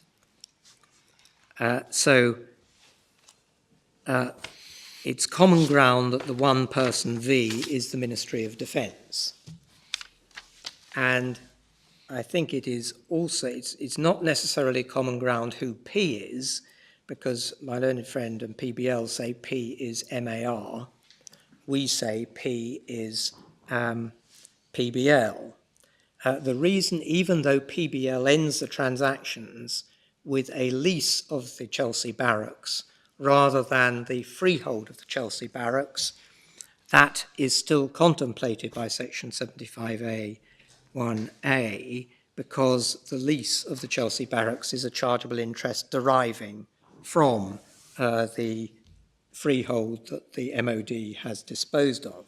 And chargeable interest would still be an appropriate description, would it, if the leasehold transaction is itself exempt under Section 71A?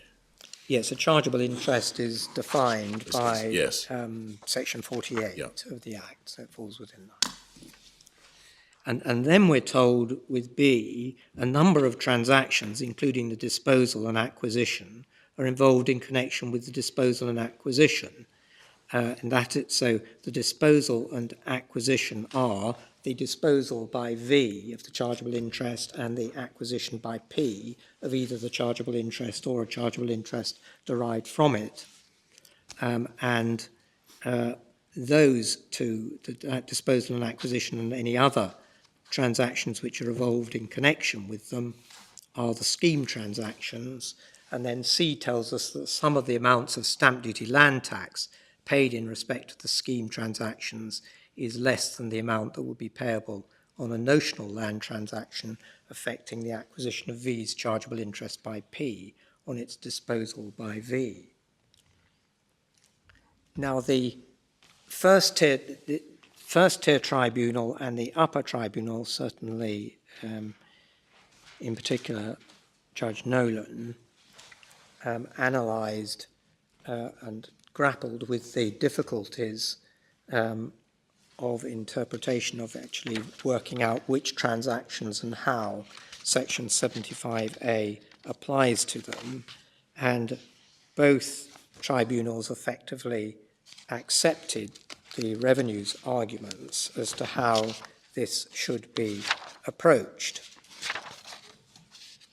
In passing, no doubt my learned friend will make his arguments in this respect in due course, both tribunals and the Court of Appeal concluded that it was not necessary to demonstrate that there was any avoidance purpose motive or any other type of avoidance connotation underlying these transactions. Essentially, there is no language in Section 75A which suggests that some avoidance motive, purpose, intention, or whatever has to be present behind these transactions. The point I make, and I make it quite shortly, is that as you see from paragraph C, you compare the sum of the amounts of stamp duty land tax that are payable in respect of the scheme transactions. So that's the actual transactions that have taken place. And you compare them with the stamp duty land tax that would be paid on what's called a notional land transaction affecting the acquisition of V's chargeable interest by P on its disposal by V. So you're comparing what is actually paid with what would be paid under the notional transaction that's identified. In this case, you're comparing the amounts of stamp duty land tax actually paid, which on our basis on the vendor issue is nil, and on the basis of the notional transaction is the acquisition by PBL of the freehold interest in Chelsea Barracks. And you're told under Section 75A what the consideration for that notional transaction is, and we'll come to that when I deal with the consideration issue. But basically speaking, it's going to be more than nil. So we say you've triggered C, and if there is an avoidance context to Section 75A, it is essentially that you're comparing two sets of circumstances under one of which you pay more stamp duty land tax than the other. So the fact you've achieved an acquisition by P of an interest disposed of by V and paid less stamp duty land tax in the process, that is essentially the avoidance that it's talking about. This is discussed in the first tier tribunal decision, and I'm happy to adopt their reasoning in the first tier tribunal as to how they analyse this and how they deal with the avoidance aspect of the transaction, but it does not involve having to satisfy an avoidance motive or purpose test. So we're told, if we just look down in Section 75A in terms of understanding what subsection 1 is talking about, we're told that in subsection 2, a transaction includes, in particular, non-land transactions, an agreement, offer, or undertaking not to take specific action, any kind of arrangement, whether or not it could otherwise be described as a transaction, and a transaction which takes place after the acquisition by P of the chargeable interest. What's the difference between a transaction and an arrangement between two persons? Well, you don't have to answer that question. It's just... My lady, it's designed to cover anything that anybody may be just clever enough to anything come that anybody up with. might arrange, yes. Quite. But one of the key points to note is in subsection 3, in particular, we see that it scheme transactions may include, for example, the acquisition by P of a lease deriving from the freehold owned or formerly owned by V. That's precisely what we have here in the PBL acquires a lease. And a subsale to a third person. That's precisely what we have in terms of the subsale to MAR. So the various composite parts of the transactions we're looking at are specifically recognised as part of 75A and as transactions which may comprise scheme transactions within the meaning of the section. So we say that the three conditions are satisfied in subsection 1, reading them very much in the context in which the first-tier tribunal analysed them. And the principal point of difference between us, the PBL, and the Court of Appeal is the identification of who is P for these transactions. We say P is PBL, and they say MAR is P. And I can deal with that briefly, but it may be, my lady, you want me to just deal with that briefly after the short adjournment. I'm not sure. You have timed that exactly by the clock on my computer, which is the one I always go by. So, yes, we will adjourn now and look forward to hearing from you further at 2 o'clock.